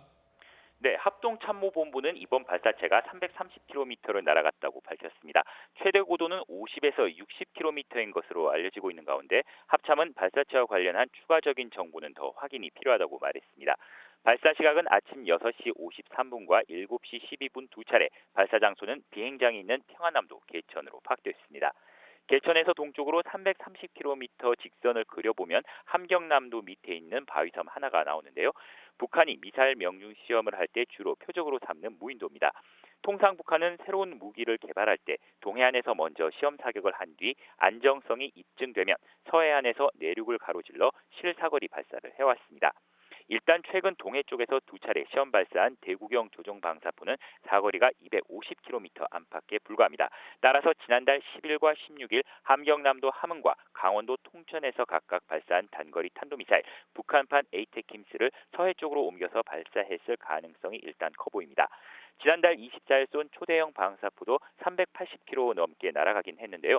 가능성을 완전히 배제할 수는 없지만 아직 한 차례밖에 쏘지 않았기 때문에 내륙을 가로질러 발사하기엔 아직 이른 감이 있습니다.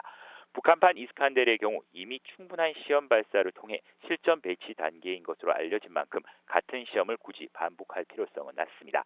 합동참모본부는 최근 잇따른 북한의 군사 행동이 한반도 긴장 완화 노력에 도움이 되지 않는다며 즉각 중단할 것을 재차 촉구했습니다. 자, 북한이 어젯밤에는 북미 대화를 언급하고 곧바로 발사체를 또 쐈습니다. 어떤 의도로 봐야 합니까?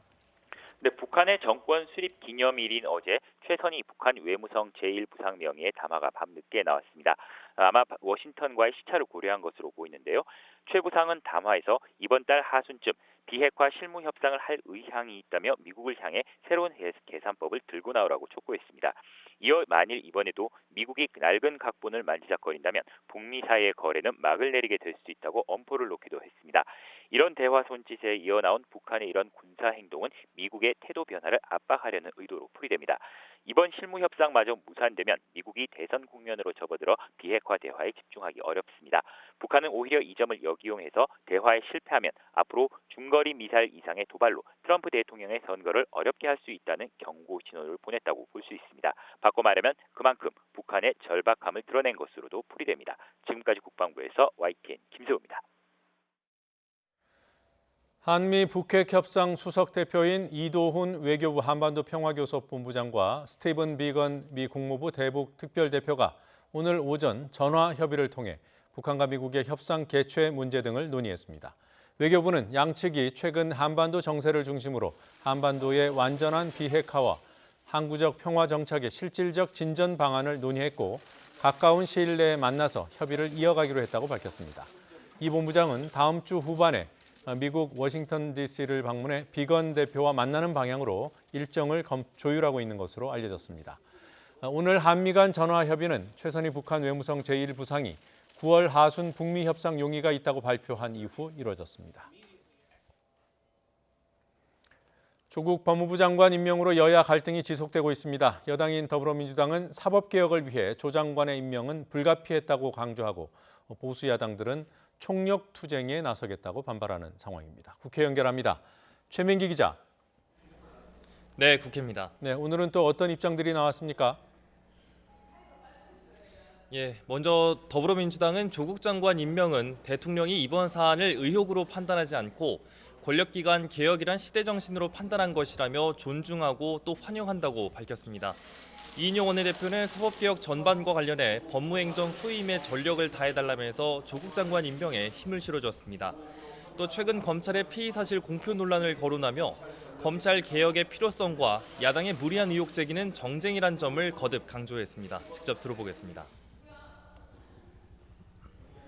대통령의 고뇌에 찬 결단이 진실과 거짓의 충돌에서 다시 진실의 가치가 빛나고 진실이 거짓을 넘어서는 새로운 역사를 만드는 것이길 진심으로 희망합니다. 하지만 자유한국당은 특권과 반칙, 불공정의 화신을 법무부 장관에 안친 것이라며 맹공을 펼쳤습니다. 황교안 대표는 긴급 기자회견을 통해 조국 장관 파면과 자유민주주의 회복을 위한 국민연대를 제안한다며 반조국 세력 결집을 통한 강력한 투쟁 방침을 밝혔습니다. 문재인 대통령의 독선과 이 정권의 폭주를 막아내려면 결국 자유민주 가치 아래 모든 세력이 함께 일어서야 합니다. 이후 실제로 황 대표는 바른미래당 손학규 대표를 찾아가 연대를 모색하기도 했습니다. 한국당은 서울 신촌 현대백화점 앞에서 정당 연설회를 시작하면서 조국 장관 임명을 규탄하는 순회 장외투쟁에 들어갔습니다. 특히 신촌이 대학가인 점을 겨냥해서 조국 장관의 딸에 둘러싼 입시 특혜 의혹을 부각하며 전면적인 공세에 들어갔습니다. 바른미래당 역시 비판에 가세했습니다. 손학규 대표도 별도 기자회견을 열어서 정부 도덕성에 씻을 수 없는 상처를 남긴 것이라며 흠집을 남긴 것이라며 매주 토요일 촛불 집회를 열겠다고 밝혔습니다. 광화문에서 촛불 집회를 열려고 합니다.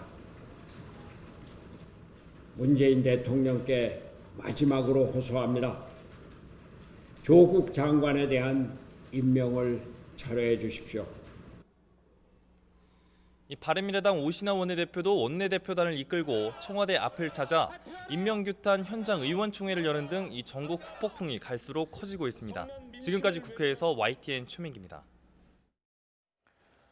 조국 법무부 장관 가족들을 둘러싼 여러 의혹을 수사하는 검찰이 조 장관 동생의 전처 조모 씨의 집을 압수수색했습니다.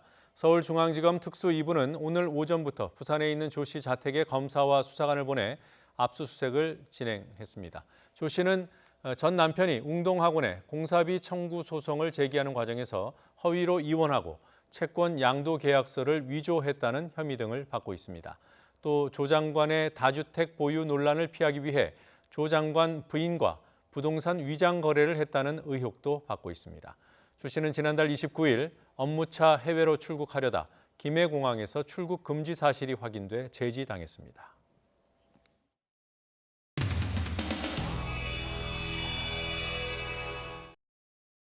없습니까? 네, 없으면 가결되었음을 선포합니다.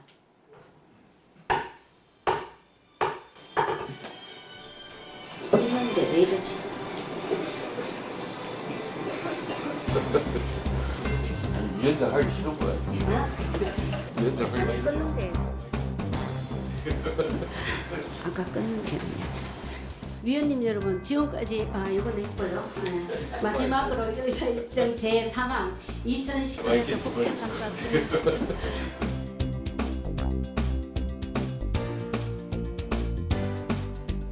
다른 혹시 질의하실 분 없으시면 이 회의는 이걸로 마치도록 하려고 합니다. 예, 이제 간사님. 네.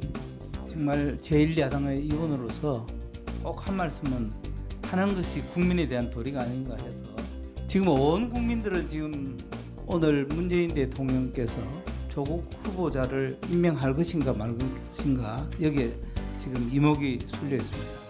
발표를 보더라도 절반 이상의 국민이 조국 후보자의 장관 임명에 반대하고 있습니다. 법무장관 후보자의 배우자가 사문서 위조 혐의로 검찰에 기소된 미정유의 사태까지 상임이랑 관련이 없는 말씀을 너무 길게 하시는 것 같습니다. 발생할 지경입니다.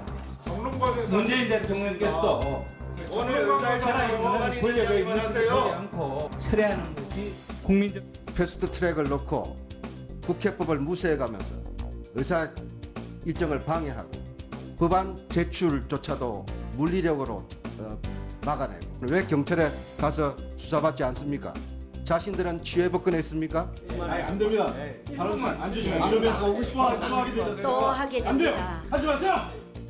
우리 상임위와 상관없는 지금 오늘 현황과 상관없는 이야기는 좀 자제해 주시기 다른 내용은 바랍니다. 장관관에 얘기하고 나경원 대표 얘기하고요. 자, 그만합시다 우리. 다른 분들은 조용히 하시고. 수고 많이 하셨습니다. 사내를 선포합니다.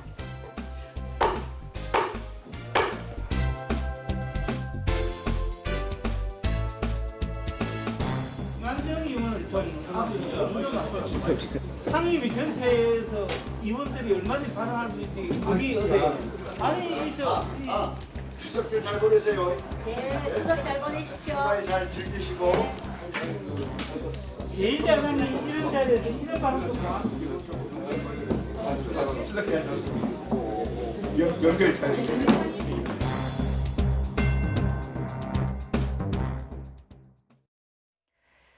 이번 연휴 고향 가는 길은 추석 전날인 12일 오전이, 돌아오는 길은 추석 당일인 13일 오후가 가장 밀릴 것으로 분석됐습니다. 정부는 연휴 동안 대중교통을 확대하고 추석 연휴 사흘 동안 고속도로 통행료를 면제해 주기로 했습니다. 취재기자 연결합니다. 이하린 기자. 네, 경제부입니다. 네, 이번 연휴는 첫날에 출발하는 사람이 가장 많다고요? 네, 그렇습니다. 내일 오후부터가 사실상 명절 연휴가 시작되는 셈인데요. 국토교통부는 내일부터 일요일인 15일까지를 추석 연휴 특별교통대책 기간으로 정했습니다. 국토부가 한국교통연구원에 의뢰해 9천 가구를 대상으로 조사한 결과 이 기간 전국 이동 인원은 3,356만 명으로 추석 당일인 13일에만 897만 명이 이동할 것으로 파악됐습니다. 고향 가는 길은 추석 전날인 10일 오전에 귀성객의 29.5%, 여행객의 18%가 몰려 가장 붐빌 것으로 보입니다. 돌아오는 길은 귀경객의 25.4%가 14일 오후에 출발하겠다고 답해 가장 많았지만 여행 수요까지 고려하면 추석 당일인 13일 오후가 가장 혼잡할 것으로 예상됩니다. 귀성길 예상 소요 시간 보겠습니다. 서울에서 대전까지 4시간 40분, 부산 8시간 반, 광주까지 7시간 10분가량인데요. 귀성 기간이 지난해보다 하루 짧아서 시간도 최대 1시간 50분 늘어났습니다. 귀경길은 대전에서 서울까지 4시간 20분, 부산에서 서울이 8시간 반 걸릴 것으로 추산됐습니다. 정부는 연휴 동안 하루 평균 고속버스 운행을 1,200여 차례 늘리는 등 대중교통을 확대하고 고속도로 통행료는 모두 면제해 주기로 했습니다. 또 고속도로 교통사고 발생 때 신속한 구조를 위해 닥터헬기 7대와 군안 견인 차량 2,260대 등을 배치합니다. 이와 함께 몰래카메라 근절을 위해 고속도로 휴게소 화장실과 수유실 등을 매일 점검하고 한국도로공사가 관리하는 모든 휴게소와 졸음쉼터에서 와이파이를 무료로 제공하기로 했습니다. 지금까지 경제부에서 전해드렸습니다. 추석이 예년보다 열흘가량 이른 탓에 추석 선물 세트에도 변화가 있는 것으로 나타났습니다. 온라인 쇼핑몰 인터파크가 지난달 26일부터 지난 8일까지 소비 트렌드를 분석한 결과 사과와 배 등의 햇과일 판매는 줄어들었지만 샤인머스켓과 멜론 등 이색 과일의 판매는 증가했습니다. 사과와 배 등은 지난해 같은 기간보다 19%가량 매출이 감소한 반면 샤인머스켓 매출은 230%, 머스크멜론은 71% 급증했습니다. 이런 현상은 이른 명절로 사과와 배 등의 대표 명절 과일들의 출하량이 적고 가격도 올라가자 이색 과일을 대신 구매하는 소비자가 늘고 있기 때문으로 분석됩니다. 지난해 발생한 강릉선 KTX 탈선 사고와 오송역 KTX 단전 사고를 계기로 감사원이 철도 안전 관리 실태에 대해 감사를 벌였습니다. 그 결과 38건의 문제점이 적발됐습니다. 추은호 기자가 취재했습니다. 감사원이 국토교통부와 한국철도공사 등 4개 기관을 대상으로 철도 안전 관리 실태를 살펴봤습니다. 안전 운행과 직결되는 관제 업무에서부터 문제점이 확인됐습니다. 시속 230km를 달리던 고속 열차에 상하 진동이 발생했는데도 도착 시간이 지연된다는 이유로 감속 지시를 내리지 않는 사례가 발견됐습니다. 열차가 지연될 경우에는 철도공사는 지연 시간과 사유를 임의로 변경하기도 했습니다. 정시 운행 비율이 높아야 경영평가에서 높은 점수를 받을 수 있기 때문입니다. 열차 통행이 많은 역에서 관제 업무를 맡고 있는 로컬 관제원 중에서 무자격자가 많았습니다. 지난해 서울역에서 KTX 열차와 굴삭기 접촉 사고가 발생했는데 이는 무자격자의 부실 관제 때문이었다고 감사원은 지적했습니다. 선로 작업자의 잦은 인명 사고도 이유가 있었습니다. 승인된 시간 내에 무단으로 선로 작업이 진행되는 경우가 많았고 철도공사 직원에게 지급되는 열차 경보 모바일 단말기가 같은 일을 하는 외주 직원에게는 지급되지 않았습니다. 감사원은 작년 12월 강릉선 KTX 탈선 사고는 철도시설공단과 철도공사가 시설 인수인계를 놓고 책임을 전가한 데도 원인이 있다며 인수인계 시점을 명확히 할 필요가 있다고 지적했습니다. YTN 추은호입니다. 미 동부 해안에서 전도된 현대글로비스 소속 자동차 운반선 골든레이호 안에 고립됐던 한국인 선원 4명 전원이 구조됐습니다. 미국 해안경비대는 트위터를 통해 마지막 선원이 구조되는 장면을 공개하면서 이같이 밝혔습니다. 앞서 먼저 구조된 3명에 이어 나머지 1명도 정밀 의료 검사를 위해 병원으로 이송 중입니다. 모두 건강 상태는 양호한 것으로 알려졌습니다. 네, 앞서 전해드린 내용, 구조된 선원들의 건강 상태가 양호하다는 것은 현지에 파견된 김영준 애틀란타 총영사가 확인했습니다. 브리핑 내용 직접 들어보시겠습니다. 현지 시간 2시에서 3시 반 사이, 서울 시간으로는 새벽 3시에서 4시 반 사이입니다. 3명이 구조되었고 현재 의료 검사를 위해서 병원에 지금 가 있는 상태입니다만은 전반적으로 건강 상태는 양호한 것으로 그렇게 알려지고 있습니다. 아침부터 구멍을 뚫었습니다. 아침에 이제 3개의 3인치짜리 각각 3인치짜리 구멍을 3개를 뚫어서 그 구멍을 통해 음식과 물 그리고 공기를 그렇게 주입하는 그런 형식으로 해서 했습니다. 사고 원인과 관련해서는 일단 해양경비대하고 선사에서 다 두루두루 그렇게 지금 조사를 하고 있는 중으로 알고 있고요. 기존에 구출된 선원들을 중심으로 오늘 10시부터 해양경비대에서 면접 등을 통해서 지금 조사를 하고 있는 것으로 지금 이해를 하고 있습니다. 가을 장마의 영향으로 내일까지 중부지방에는 200mm 이상의 호우가 쏟아지겠습니다. 추석 연휴에도 비 예보가 있긴 하지만 추석 당일에는 쾌청한 날씨가 전망됩니다. 자세한 날씨 알아보겠습니다. 신미림 캐스터. 네, 서울 상암동에 나와 있습니다. 네, 서울에도 다시 비가 내리고 있군요. 네, 추석 연휴를 앞두고 연일 궂은 날씨가 이어지고 있습니다. 현재 정체전선의 영향으로 수도권을 중심으로는 비가 내리고 있고요. 제가 지금 나와 있는 이곳 상암동에도 빗줄기가 제법 굵어져 있습니다. 내일 아침까지는 중부지방을 중심으로 30에서 50mm의 강한 비가 집중될 것으로 보이니까요. 비 피해 없도록 각별히 주의하시기 바랍니다. 현재 레이더 영상을 살펴보도록 하겠는데요. 정체전선에 동반된 비구름이 북쪽에 치우친 채 수도권에도 영향을 미치고 있습니다. 대기가 불안정한 서울과 경기 일부 지역은 비가 강하게 내리고 있는데요. 밤부터는 강한 비구름이 점차 남하하면서 중부지방 곳곳으로는 국지성 호우가 쏟아질 것으로 예상됩니다. 내일 오전까지 수도권과 영서에는 200mm 이상, 영동에도 100mm가 넘는 많은 비가 내리겠고요. 남부지방과 제주도는 내일 오후부터 밤사이 5에서 40mm의 비가 내리겠습니다. 추석 연휴 첫날은 대체로 구름만 많겠고 서해안 지역은 오전까지 비가 내리다가 오후부터는 개겠습니다. 따라서 귀성길 비로 인한 불편은 크지 않겠고요. 추석 당일은 쾌청한 날씨 속에 전국에서 환한 보름달을 감상할 수 있겠습니다.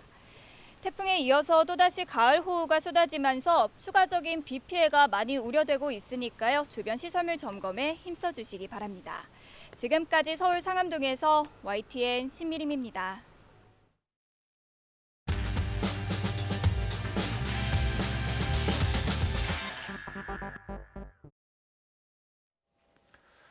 내년 7월부터 한국형 실업부조인 국민취업지원제도가 시행됩니다. 물론 국회에서 법이 통과돼야 하죠. 일정한 요건을 갖춘 저소득 구직자에게 월 50만 원씩 최장 6개월 동안 지원금을 지급하는 내용입니다. 오늘 오전 국무회의에서 관련 법률안이 의결됐습니다. 이재갑 고용노동부 장관으로부터 국민취업지원제도에 대한 설명 들어보겠습니다. 스튜디오로 초대했습니다. 어서 오십시오. 안녕하십니까? 안녕하세요. 국무회의 마치시고 바로 오신 건가요? 국무회의 끝나고 네. 점심식사 잠깐 하고 그다음에 바로 스튜디오로 왔습니다. 예, 고맙습니다. 자, 오늘 국무회의에서 의결된 국민취업지원제도 핵심 내용이 어떤 겁니까? 네. 이 국민취업지원제도는 아까 말씀하신 것처럼 한국형 실업부조입니다. 왜 한국형이냐 하면 다른 외국의 경우에는 이제 실업부조라고 해서 돈을 지급하는 거에 중점을 두고 있습니다만 예. 우리나라의 이 제도는 일자리에 취업할 수 있도록 취업 지원 서비스를 제공한다라는 측면에서 이제 한국형이라는 말이 붙어 있습니다. 네. 오늘 통과된 그 법안의 핵심 내용을 말씀드리면 우선 취업에 어려움을 겪는 모든 국민은 이 취업 지원을 받을 수가 있습니다. 네. 그래서 고용센터에서 밀착 상담을 받을 수가 있으시고요. 다만 그 중에서 저소득자, 중위소득 50% 이하의 저소득자에 대해서는 월 50만 원씩 최대 6개월까지 구직 촉진 수당을 지급해 주는 드립니다. 그래서 이런 내용들을 담고 있고 만약에 구직 활동을 하지 않는 경우에는 요 수당 지급은 중지가 되겠습니다. 네. 그래서 그런 내용을 담고 있습니다. 그러니까 조금 전에 중위소득 50% 이하라고 했으니까 중위소득의 50%에도 못 미치는 저소득층에게 이제 지원하는. 예, 그렇습니다. 그리고 한국형인 것은 돈만 주는 것이 아니라 예. 그다음에 취업 지원 프로그램을 함께 제공한다는 거고요. 예, 그렇습니다. 청년들에 대한 특별한 배려가 있다고 들었습니다. 청년들의 경우에는 이제 중위소득 50% 이하라는 그 조건을 조금 더 저희가 높였습니다. 그래서 네. 중위소득 그 가구의 소득이 중위소득 120% 이하이면 청년 대상이 되겠습니다. 아, 그렇군요. 자, 그러면 그 지금 우리나라의 고용보험 또 기초생활보호제도, 보장제도 이 굵직한 사회 안전망이 있잖아요. 예, 그렇습니다. 그럼에도 불구하고 특별한 추가 제도가 필요하다. 왜 그런 거죠? 지금 말씀하신 것처럼 우리나라의 현재의 사회 안전망은 고용보험과 기초생활보장제도 두 네. 개가 큰 축입니다. 네. 간단히 말씀드리면 두 제도 사이에 큰 사각지대가 있기 때문에 이 사각지대를 메꾸기 위해서 도입되는 게 국민 취업지원제도다 이렇게 말씀드리고요. 네. 그러면 어떻게 차이가 있느냐 하면 기초생활보장제도는 중위소득의 30% 이하의 가구에 대해서 급여가 지급되게 됩니다. 더 저소득 예, 더 저소득입니다. 예. 고용보험의 경우에는 소득에 관계없이 사회보험이기 때문에 고용보험에 가입하신 분은 이제 급여를 받을 수가 있습니다만 예. 지금 고용보험제도가 굉장히 많이 확대가 되어 있습니다. 그럼에도 불구하고 우리나라에서 일하시는 전체 취업자의 약 45%는 자영업자 신분이기 때문에 이러이러한 이유 때문에 고용보험제도 바깥에서 일을 하고 계십니다. 예. 최근에는 이제 플랫폼 노동자 같이 이런 여러 가지 형태의 그 일하는 방식이 늘어나면서 이 사각지대가 점점 커지고 있는 것이 현실이고요. 그래서 이런 사각지대를 메우기 위해서 국민취업지원제도를 도입하게 됐습니다. 네. 그러면 상당히 많은 사람들이 그 혜택을 볼 수 있다 이렇게 짐작이 되는데 얼마나 많은 혜택이 그 대상자가 있는 겁니까? 우선 오늘 통과된 법안은 내년 예. 7월부터 시행 예정입니다. 네. 내년에는 일단 반년이기 때문에 한 35만 명 규모로 저희가 시작을 해서 단계적으로 확대를 할 생각입니다. 그래서 예. 22년까지는 60만 명까지 확대할 계획을 갖고 있습니다. 그러면은 전체 우리나라 사회 안전망에서는 어느 정도를 보호하게 되느냐 하면 예. 2022년을 기준으로 말씀드리면 아마 실업급여 수급자가 1년에 한 140만 명 정도 받으시고요. 그러면 국민취업지원제도가 한 60만 명 정도를 보호를 받으시고 네. 그리고 나서 이제 3차 안전망이라 할 수 있는 재정으로 꾸리는 직접 일자리 사업에서 한 35만 명 정도를 예. 저희가 보호를 할 수가 있겠습니다. 그러면 네. 전체에서 연간 1년에 235만 명 정도는 보호받을 수 있는 중층적 고용 안전망이 구축될 것으로 생각합니다. 가장 기본이 되는 실업급여가 140만 명. 여기에 이제 2차, 3차 안전망으로서 저런 제도들이 만들어지는데 저게 이제 연간 혜택을 보는 사람 수예요. 예, 그렇습니다. 네. 연간 연인원입니다. 네, 2022년 기준으로 이렇게 고용노동부에서 지금 추산을 하고 있는 거군요. 예, 그렇습니다. 네. 자, 이게 이제 내년 아무래도 총선이다 보니까 정부가 하는 정책에 대해서 이게 복지 포퓰리즘 아니냐, 예, 총선용이 아니냐 이런 의심들이 있는 게 사실입니다. 어떻게 설명이 됩니까? 이건 전혀 그렇지는 않습니다. 우선 말씀드릴 수 있는 것은 지난 2017년에 대선이 있었습니다. 예. 이 대선할 때 우리나라의 주요 정당이 다 한국형 실업 부조를 어떤 형태로든지 도입하겠다라는 공약이 공통적으로 있었습니다. 그래서 이 지금 현 정부에서도 정부 출범할 때 2017년 5월 달에 이것을 국정과제로 채택을 했었고요. 예. 그 사이에 2017년과 2018년 2개년에 걸쳐서 노동연구원 등을 통해서 제도 내용을 설계를 하였습니다. 예. 그리고 2018년도부터 경제사회노동위원회에서 여러 가지 논의를 하면서 작년 8월 달에는 이 제도를 조기 도입하자라고 합의를 했고 금년 3월 달에는 이제 제도의 기본 틀에 대해서 노사정 간에 합의를 하였습니다. 그걸 통해서 이제 법안을 만들었고 이 법안이 오늘 국무회의에 통과하게 된 것입니다. 예, 이미 지난 대선에서 주요 정당들이 다 공의 한국형 그 실업 부조, 예, 그렇습니다. 그걸 공약을 했던 것이고 또 이 정부 들어서 국정과제였고, 예. 그리고 노사정이 합의한 대로 지금 추진하는 것이지 그렇습니다. 총선용은 아니다. 예, 그렇습니다. 알겠습니다. 조금 전에 그 1차 안전망, 2차 안전망, 3차 안전망 이렇게 수십만 명씩 혜택을 보는 그런 안전망을 설명을 해주셨어요. 거기에 보면 2차 안전망이 국민취업지원제도 60만 명 연간, 그리고 재정지원 직접 일자리 사업 혜택자가 약 35만 명이라고 했습니다. 이 둘은 중복이 아닌가요? 그렇지 않습니다. 재정지원 직접 일자리 사업은 일자리를 정부가 예산을 투입해서 만든 다음에 거기에 참여하시는 분이 한시적으로 일자리를 참여하시고 나서 다른 정상적인 일자리로 이행해 가는 것을 목적으로 하는 사업이고요. 국민취업지원제도는 이렇게 정부에서 만드는 일자리에서 일을 하시는 것이 아니고 이분들한테 구직 활동을 하도록 해드리면서 소득 그 기간 동안에 소득 지원을 해드리고 그리고 나서 종합적인 그분한테 맞는 맞춤형 취업 지원을 해드립니다. 그래서 시장에 있는 일자리에 취업하실 수 있도록 지원해드리는 제도가 되겠습니다. 그래서 성격이 완전히 다른 것이고 실제 제도 운영하면서도 직접 일자리 사업에 참여하고 계시는 분의 경우에는 국민취업지원제도에 참여가 배제되어 있습니다. 아, 그렇군요. 네, 뭐 간단히 얘기하면 이 재정지원 직접 일자리 사업은 정부가 임시 일자리를 만들어 놓고 거기를 거쳐가게 하는 거고요. 그리고 국민취업지원제도는 본인이 계속 그 노동력을 투여할 뭐라고 할까요? 올해 이제 지속 가능한 일자리를 구하도록 돕는 것이고, 그렇습니다. 그리고 돕는 과정에 지원금도 지급하는 것이고요. 자, 그러면 결국은 그 국민 그 취업 지원제도가 성공하려면 일자리를 갖도록 하는 것, 구직을 하는 비율이 얼마나 될 것인가, 돈만 받고 오히려 거기 안주하는 것은 아닌가, 이런 우려도 있습니다. 어떻게 되겠습니까? 이 제도는 실제 운영을 할 때 어떻게 운영을 하게 되냐면 이 사업에 참여하겠다고 신청하시는 분들한테 신청을 받게 됩니다. 신청을 받으면 저희 고용센터 상담원이 직접 그분하고 심층 상담을 하게 됩니다. 심층 상담을 하면서 그분의 취업 능력도 평가를 하고 그분이 희망하는 일자리도 파악을 하고 그래서 개인별로 취업 지원 계획을 만들어 드립니다. 취업 지원 계획을 만들게 되면 이 취업 지원 계획에는 두 가지 의미가 있습니다.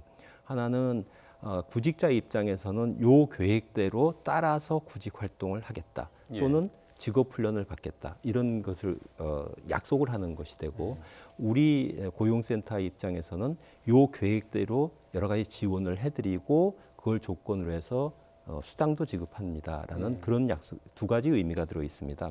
그래서 요거를 이행하지 않게 되면 중간에 취업 그 수당 지급이 중지가 되는 그런 구조로 되어 있습니다. 그래서 제일 중요한 것은 결국 고용센터에서 얼마나 적절하게 취업 지원을 해드리냐 하는 것이 굉장히 중요한 요소가 돼서 이 제도를 도입함과 동시에 저희 고용센터의 취업 지원 그런 역량을 강화해가고 있습니다.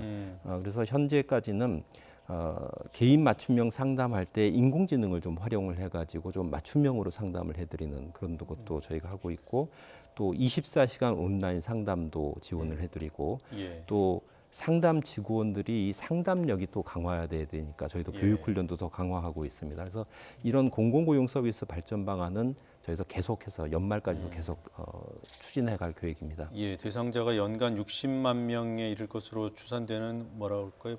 대규모 복지제도이기 때문에 지금 말씀하신 그 고용센터의 서비스 질이 높아지는 것이 사업의 성패를 예, 그렇습니다. 그게 좌우하는 가장 관건이 될 것 중요한 같습니다. 관건입니다. 네. 예. 자, 이 이외에도 또 다른 정책 준비하고 있는 게 있습니까?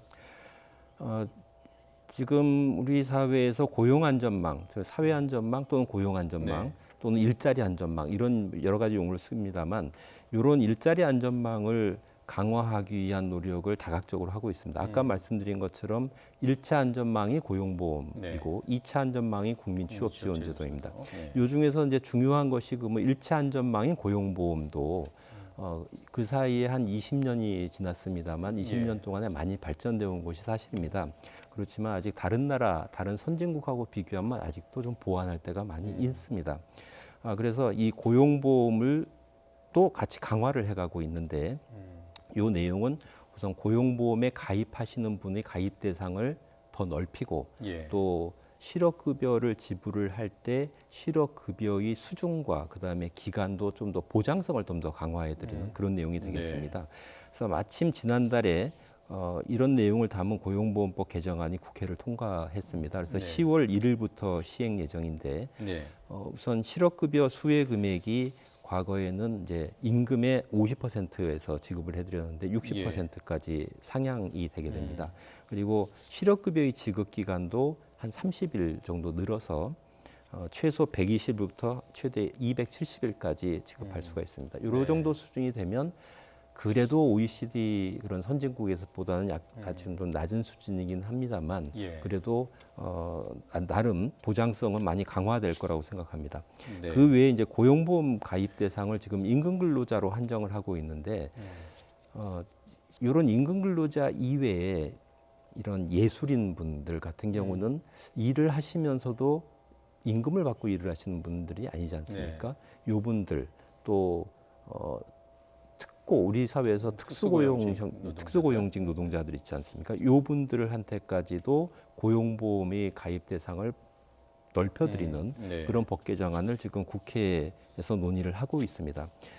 그 외에 고용보험이 당연히 가입 대상임에도 불구하고 이제 영세사업장에 가면 여러 가지 이유 때문에 가입 신고를 안 하고 있는 분들이 계십니다. 이런 분들에 대해서 좀 가입을 유도하고 부담을 완화드리기 위해서 사회보험료 지원 사업도 저희가 추진하고 있습니다. 알겠습니다. 조금 전에 그 고용보험법 개정안이 지난달에 국회 통과했다고 말씀하셨잖아요.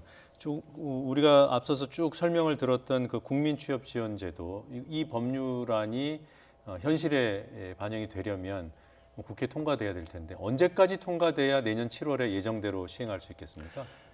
내년 7월에부터 시행하려고 하면 이제 내년도 정부 예산안에 이 예산이 들어가 있습니다. 그래서 이번 정기국회에서 예산 심의도 되고 그 부수 법안으로 이 법안도 같이 논의가 되어서 이번 정기국회 때 같이 통과 될 필요가 있습니다. 그래서 저희도 이를 위해서 적극 노력할 예정입니다. 네, 그러면 여야가 그 예산 심사를 하는 과정에서 예산이 깎이면은 사업에 차질이 생기는 거네요. 뭐 국회에서 여러 가지 내년도 추계가 정부에서 정확히 했는지 여러 가지 정부 예산 사정은 어떤지 그러면서 여러 가지 심의를 할 것으로 생각하고 있습니다. 예, 알겠습니다. 그 어제 고용노동부 발표한 자료를 보니까요, 그 실업급여 수혜자 또 수급액 그 자체도 큰 폭으로 증가했습니다. 이게 어떻게 해석을 해야 됩니까? 고용이 악화됐다는 그런 표징인가요? 아니면은 그 사회 안전망이 강화된 결과로 해석할 수 있을까요? 어느 쪽입니까? 일부 최근에 고용 상황이 좀 어렵기 때문에 일부 그런 경기적인 요인도 있다고 생각합니다. 그렇지만 가장 큰 요인은 이제 사회 안전망을 그 사이에 강화해온 요인이 더 크다고 저희는 해석을 하고 있습니다. 왜 그러냐 하면 최근에 고용보험에 가입하시는 분들이 매달 전년 그러니까 1년 전하고 비교해서 50만 명씩 늘어나고 있습니다. 이렇게 고용보험에 가입하신 분들이 크게 증가하다 보니까 이제 구직급여, 그 말하면 실업급여를 신청하실 자격이 계신 분들도 그 수만큼 이렇게 늘어나시게 됩니다. 그래서 그 영향이 크고 이것을 뒷받침할 수 있는 이제 통계가 어떤 통계냐 하면 우리나라의 통계 조사를 한 실업자가 몇 명이다 이렇게 고용동에서 발표하지 않습니까?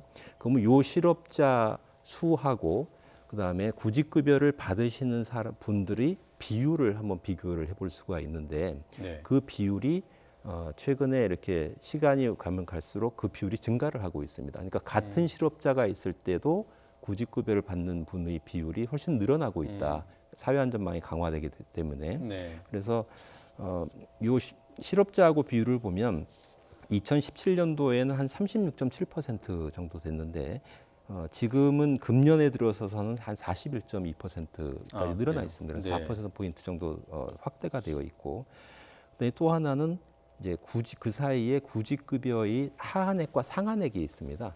요 상한액과 하한액을 계속 지속적으로 증가해 왔기 때문에 지급되는 구직급여액도 증가되고 있는 것입니다. 그래서 가장 큰 요인은 사회안전망이 강화된 그런 영향 때문에 이제 구직급여 지급 받으시는 분들과 지급받는 금액이 증가하고 있다, 이렇게 해석을 하고 있습니다. 예, 뭐 시간 때문에 여기까지 말씀드려야 될 것 같습니다. 자, 이재갑 고용노동부 장관과 얘기 나눴습니다. 고맙습니다. 네, 감사합니다.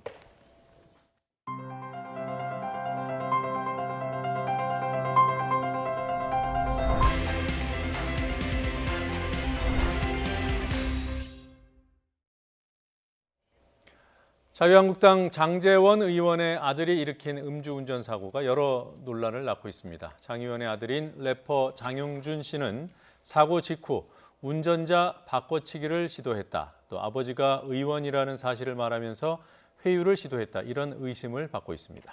경찰이 눈치 보기 수사를 하고 있다는 의혹도 일고 있습니다. 데스크의 사건 추적 더 사건, 이종구 사회부 사건 데스크와 함께하겠습니다. 안녕하십니까? 네, 안녕하세요. 네, 안녕하세요.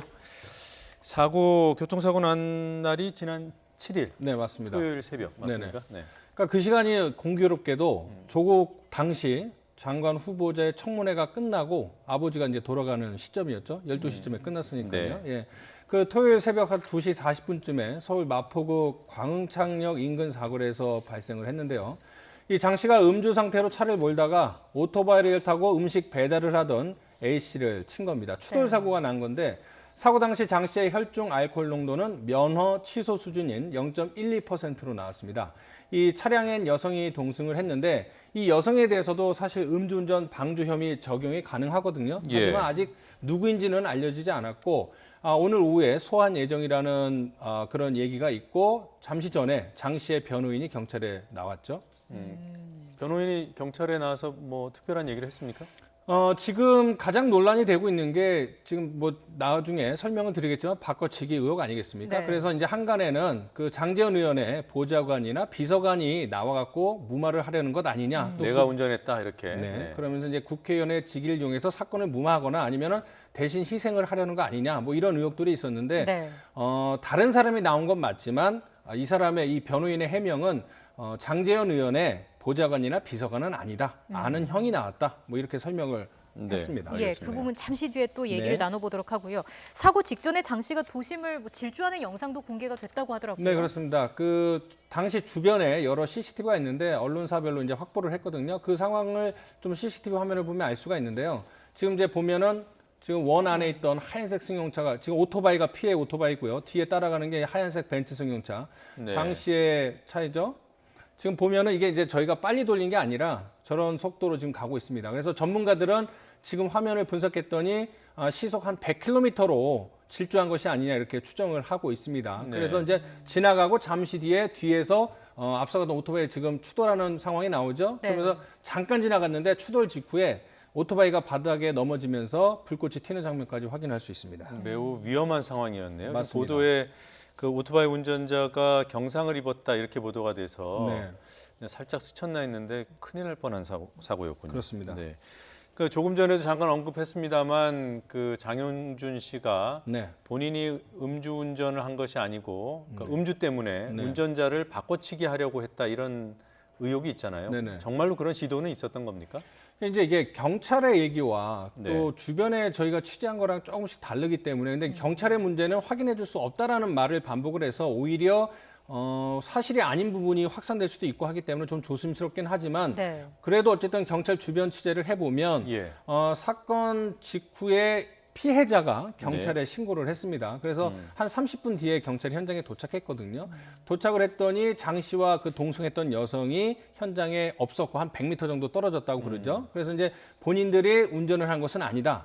다른 사람이 운전을 했다. 그래서 그 과정에서 음주 측정을 해서 0.12%가 나왔고 잠시 뒤에 30대의 남성이 현장에 도착해서 사실은 내가 운전을 했다 이렇게 주장을 했다는 겁니다. 그래서 소위 바꿔치기 의혹이 일고 있는 거 아니겠습니까? 네. 이 부분에 대해서도 조금 말씀드린 대로 변호사가 와서 30대 남성이 온 건 맞고 다만 비서관이나 보좌관이 아니다. 여기까지 설명을 했거든요. 그 바꿔치기 의혹에 대해서는 구체적으로 어떤 설명을 했는지는 잠시 뒤 현장에 있는 취재기자의 그 전원을 통해서 확인을 해야 될 것 같아요. 조금 전에 예. 변호사가 나왔기 때문에요. 그런데 피해자는 이제 운전자가 누군지를 기억을 못해서 특정을 하진 못했습니다. 그래서 또 다른 사람이 나왔을 때 이 사람이 실제로 운전을 한 사람인지 아니면 다른 사람인지 특정을 못했고 경찰의 주장은 현장에 있던 그 장 씨와 동승했던 여성이 본인들은 아니라고 해서 네. 일단 그거를 믿고 기가 조처를 했다 이렇게 주장을 하고 있습니다. 만약에 근데 어쨌든 현장에서 본인이 운전했다라고 제3자가 주장을 했다면 이것은 분명히 처벌을 받을 수 있고 장 씨 역시 음주운전 처벌뿐만 아니라 다른 범죄로도 처벌을 받게 될 수 있습니다. 이게 뭐 뺑소니 혐의라든지 이런 것들도 적용이 되는 건가요?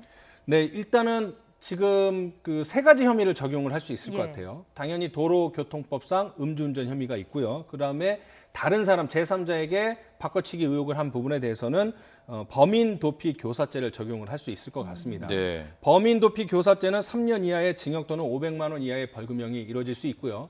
그다음에 이제 마지막으로 뺑소니 혐의를 추가할 수 있는데 뺑소니 혐의는 처벌이 무겁지 않습니까? 네. 그래서 이제 특례법상 뺑소니 혐의까지 추가를 해서 이 세 가지 혐의가 된다면 음주운전으로 처벌을 받는 것보다 훨씬 더 큰 그 처벌을 받을 수 있거든요. 근데 뺑소니와 관련해서는 판례가 두 가지 엇갈린 판례가 있더라고요. 예. 그러니까는 사고 현장에서 달아났거나 아니면 자신이 운전하지 않았다고 거짓말한 것이 나중에 드러나면 그것은 적절한 조치를 안 했기 때문에 뺑소니로 볼 수 있다라는 판례도 있고요. 네. 반대로 그렇게 거짓말을 했음에도 사고의 그 피해자의 부상 정도가 경미하거나 운전자가 뭐 나이가 어리거나 이러면은 정상 참작을 할 여지가 있거든요. 그러니까 장용중 씨 같은 경우에는 나중에 본인이 자수를 해서 대리운전, 그러니까 그 운전자 바꿔치기 의혹에 대해서 시인을 했고 그런 부분에 대해서 정상 참작할 수도 있고 19살 아니겠습니까? 네. 그래서 아마 뺑소니 혐의 적용에 대해서는 법 쪽에도 제가 취재를 해봤더니 좀 엇갈리더라고요.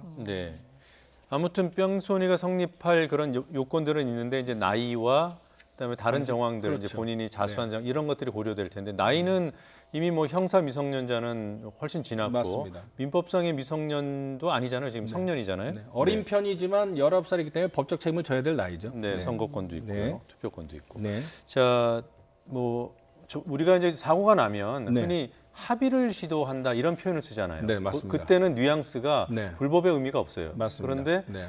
금품 제공을 그 얘기하면서 네. 회유를 하려고 했다. 네. 이건 또 성격이 맞습니다. 달라요. 어느 네. 쪽입니까? 그러니까 이제 교통사고 났다 어떤 사고를 지게 되면 가해자는 보통 이제 합의를 시도하겠죠. 네. 합의에 이르면은 보통은 처벌을 하지 않습니까? 그래서 이제 합의라는 것 자체는 문제가 안 되는데 다만 그 합의하는 과정에서 장 씨가 자신의 아버지가 국회의원이라는 사실을 밝혔거든요. 그래서 네. 돈 1,000만 원을 주겠다 뭐 이런 주장도 나오고 있으니까 자신의 아버지의 직책을 언급하고 돈 1,000만 원을 주면서 이 사건을 대충 덮자. 그러면서 마치 피해자가 합의를 안 할 경우에 불이익을 당할 수 있다라는 그런 느낌을 준다면 그 부분에 대해서 피해자가 나는 상당히 위협감을 느꼈다, 압박감을 느꼈다 이러면은 그것은 회유가 되기 때문에 예. 이것은 또 처벌을 당할 수 있습니다. 그래서 장 씨가 어떤 말을 했는지도 중요하지만 피해자가 그 사람의 말에 대해서 어떤 감정을 당시에 느꼈는지 이 부분이 혐의 적용, 처벌의 잣대가 될 수 있을 것 같습니다. 예. 네.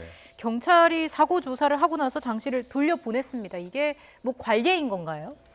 보통은 이제 음주사고나 교통사고가 나면 현장이나 아니면은 경찰서, 지구대에서 간단하게 1차 조사를 한 다음에 당사자가 혐의를 인정하면 기가 조치하는 게 수사의 관례라고 합니다. 특히 음주운전 사고의 경우 2차 사고가 우려가 있기 때문에 간단한 조사를 하고 안전하게 기가 조치를 확인을 하고 네. 예. 그 조건은 그거죠. 음주 알코올 농도를 확인을 해갖고 증거를 확보를 하면 증거가 있는 상황에서 일단 기가 조치를 한 다음에 나중에 수립된 상황에서 다시 추가 조사를 하는 게 관행이라고 경찰들은 이야기를 하더라고요.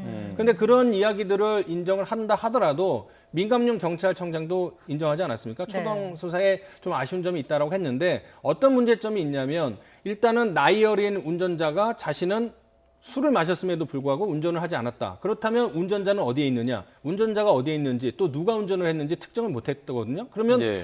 운전자가 어디에 있고 이 사람이 왜 갑자기 현장에서 사라졌는지에 대해서 구체적인 합리적인 의심이 가능한데 가해자의 말만 믿고 돌려보낸 거. 네. 이 부분은 좀 상식적으로 좀 이해가 안 되는 부분입니다. 알겠습니다. 지금 장용준 씨의 변호인 경찰에 나와서 기자들 앞에서 몇 가지 얘기를 했네요. 좀 간단히 정리를 해보겠습니다. 네. 의원실과 관계 있는 인물 보도는 사실 무근이다. 그러니까 제3자 네. 바꿔치기를 하려고 했다는 그 제3자가 장제원 의원실과는 무관하다 이렇게 주장을 했고요. 또 그런 인물이 아니라 장용준 씨가 그 아들이 의원의 아들이 개인적으로 알고 있는 친구다. 근데 나이는 30대라고 했기 네. 때문에 그 나이도 좀 지금 확인이 필요한 상황인 것 같고요. 네, 어제도 모든 사실을 인정했고 제3자에게 부탁한 내용도 인정을 했다라고 밝혔습니다. 장용준 본인이 잘못을 인정하고 반성하고 있다는 내용도 전했는데 의원실과 관계가 있는 인물이다 이런 보도는 사실이 아니라고 다시 한번 밝혔습니다. 운전자 바꿔치기는 시도했다. 그러나 아버지와 관계 있는 의원실과 관계 있는 사람은 아니다. 그리고 또 모친이 합의를 종용했다는 보도 이것도 사실이 아니다. 그리고 가족들의 힘, 그러니까 뭐 국회의원 네. 가족이라는 거죠. 네. 또는 뭐 사학 재벌 뭐 이런 부분들이 힘이 아니었냐. 이것도 변호인은 사실이 아니라고 주장을 했습니다. 네, 그리고 앞서서 저희가 뺑소니 혐의에 대해서도 얘기를 했는데 블랙박스 영상을 모두 제출했고 이에 따라서 뺑소니가 아닌 것으로 판단이 될 것이다라는 이야기도 했습니다. 네, 피해자와 합의를 했다나요? 피해자와 합의를 했고 합의서가 경찰에 제출돼 있다. 네. 그리고 현장에서 아버지가 국회의원임을 밝혀서 뭔가 위압감을 느끼게 했다면 이런 의심들이 있지만 그것도 네. 사실이 아니라고 변호인은 얘기를 했습니다. 일단 이제 변호사의 얘기를 크게 5가지로 정리를 할 수 있을 것 같은데요. 네. 먼저 앞서 말씀드린 대로 범인 도피 교사 혐의에 대해서는 인정한 거 아니겠습니까? 네. 그러니까 이 부분에 대해서는 어쨌든 본인들이 인정을 했기 때문에 처벌은 불가피할 것으로 보이고요. 두 번째 이제 아버지를 보호하려는 것일 수도 있고 아니면 사실을 말한 걸 수도 있는데 누군가 도움을 받긴 했지만 그것이 그 아버지와 관련된 정치인이나 보좌관은 아니다. 이 부분에 대해서 해명을 했고 또 이제 어머니가 나서서 회유를 하거나 협박을 했다라는 그 의혹에 대해서도 사실은 아니다. 그러니까 이제 모든 것은 장용준, 19살 난 장용준이 모든 것을 다 처리를 하고 정리를 했다. 뭐 이렇게 설명이 되는 것 같아요. 네. 그런 예. 부분에 대해서 됐고 뺑소니는 이제 변호인의 일방적인 주장이기 때문에 그것은 이제 경찰이 판단을 해야 되겠죠. 앞서 네. 말씀드린 대로 그 경찰이 현장에 도착했을 때 장용준과 동승했던 여성이 뒷좌석에서 내렸다라는 그런 이야기도 나오고 있어요. 그러니까는 도주한 것이 아니다라는 주장도 있고 이거는 이제 블랙박스를 통해서 확인을 하겠죠. 근데 지금까지 나온 어떤 주장에 따르면 언론 보도에 따르면은 사실은 장 씨와 그 동승자가 100m 떨어진 곳에 있었다. 지금 엇갈리고 있거든요. 근데 이 예. 부분에 대해서 왜 엇갈린 보도가 나오냐고 하면 경찰이 정확하게 확인을 안 해줘서 그렇거든요. 그러니까 이제 블랙박스 영상을 보면 네. 뒷좌석에서 범행을 은폐하기 위해서 나오는 것을 연출을 했는지 아니면 실제로 100m 떨어진 곳에서 누군가랑 통화를 하면서 사건 은폐를 시도했는지 이 부분에 대해서는 이제는 블랙박스 영상이나 CCTV 보면 나오겠죠. 그런데 네. 뺑소니 혐의는 그런 블랙박스나 CCTV 영상을 분석을 해보면 나올 것 같습니다. 근데 변호인이야 뭐 물론 뺑소니 아니라고 하겠지만 예. 지금 단정으로 얘기할 수는 없을 것 그렇겠네요. 같습니다. 네. 그 장 씨가 몰던 차량 그 화면을 보면은 흰색이에요. 네. 그 차종에 대한 관심이 매우 높더군요. 네. 고가의 차량이라고요. 그게 왜 그러냐면 이제 장용준 씨가 19살이고 노엘이란 예명으로 래퍼로 활동을 했는데 뭐 얼마나 그 유명세를 떨치면서 수입을 얻었는지는 모르겠습니다만은 왜 논란이 됐냐면 국회의원의 아들이고 사학재벌의 자녀이고 그러면서 연예인이고 뭐 이래서 금수저 아니냐 뭐 이런 이야기도 나올 수 있겠지만 사실은 본인이 SNS를 통해서 차량을 뭐 샀고 그게 고가고 3억 원짜리다 뭐 이런 자랑을 했거든요. 네. 그래서 이제 본인이 스스로 자랑한 부분도 있는데 아마 그 만약에 그 저희가 사실은 모든 언론이 저희뿐만 아니라 모든 언론이 그 장 씨가 스스로 돈을 벌어서 샀는지 자세히는 모릅니다. 아니면 아버지가 예. 사줬는지 누가 사줬는지 모르지만 어쨌든 간에 이 평소 장 씨의 언행이나 행실에 조금 문제가 있었기 때문에 장 씨와 관련돼서 그 장 씨를 바라보는 대중의 시선이 곱지 않고 반감이 있는 그런 증거가 아닌가 뭐 이렇게 볼 수 있을 것 같습니다. 예. 과거에도 뭐 논란이 있지 않았습니까? 성매수 논란이 있었어요. 그렇습니다. 이제 장 씨가 유명세를 탄 아니면 악명을 떨치게 된 게 이제 고등학생 때 그 래퍼 오디션 프로그램에 출연을 했는데 이때 상당히 인기를 끌었거든요. 그때 이제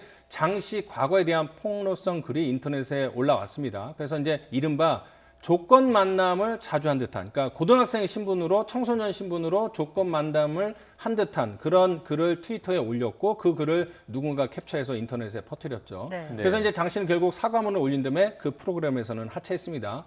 또 미성년자 신분으로 뭐 담배를 피우거나 술을 마시는 이런 사진도 발견돼서 논란의 중심이 섰는데 그런 와중에 아버지가 국회의원인 장제원 의원이다 이러면서 더 논란의 중심에 서게 됐죠. 하필 그 자녀 문제로 지금 검찰 수사까지 받고 있는 조국 법무부 장관은 인사청문위원이기도 했기 때문에 네. 논란이 정치권에서도 수그러들지 않는 것 같아요. 네, 장제원 의원은 예전에 그 교통사고, 특히 음주사고에 대한 엄격한 처벌을 요구했고 자녀 관리에 대해서도 얘기를 했는데 네. 부메랑처럼 이번에 자신이 그 부메랑을 맞게 됐죠. 장제원 의원이 물론 다른 건입니다만 검찰의 그 수사 대상 아닌가요? 네, 국회 그 패스트트랙 말씀을 하시는데 지난 4월에 그 국회에서 이제는 신속 처리 안건 때문에 충돌이 있지 않았습니까? 그래서 자유한국당 의원들이 여러 명이 지금 수사 대상인데 50명이 넘는 자유한국당 의원들이 모두 소환 대상이지만 응하지 않고 있죠. 네. 알겠습니다. 오늘 더 사건은 여기서 마무리를 짓도록 하겠습니다. 고맙습니다. 네.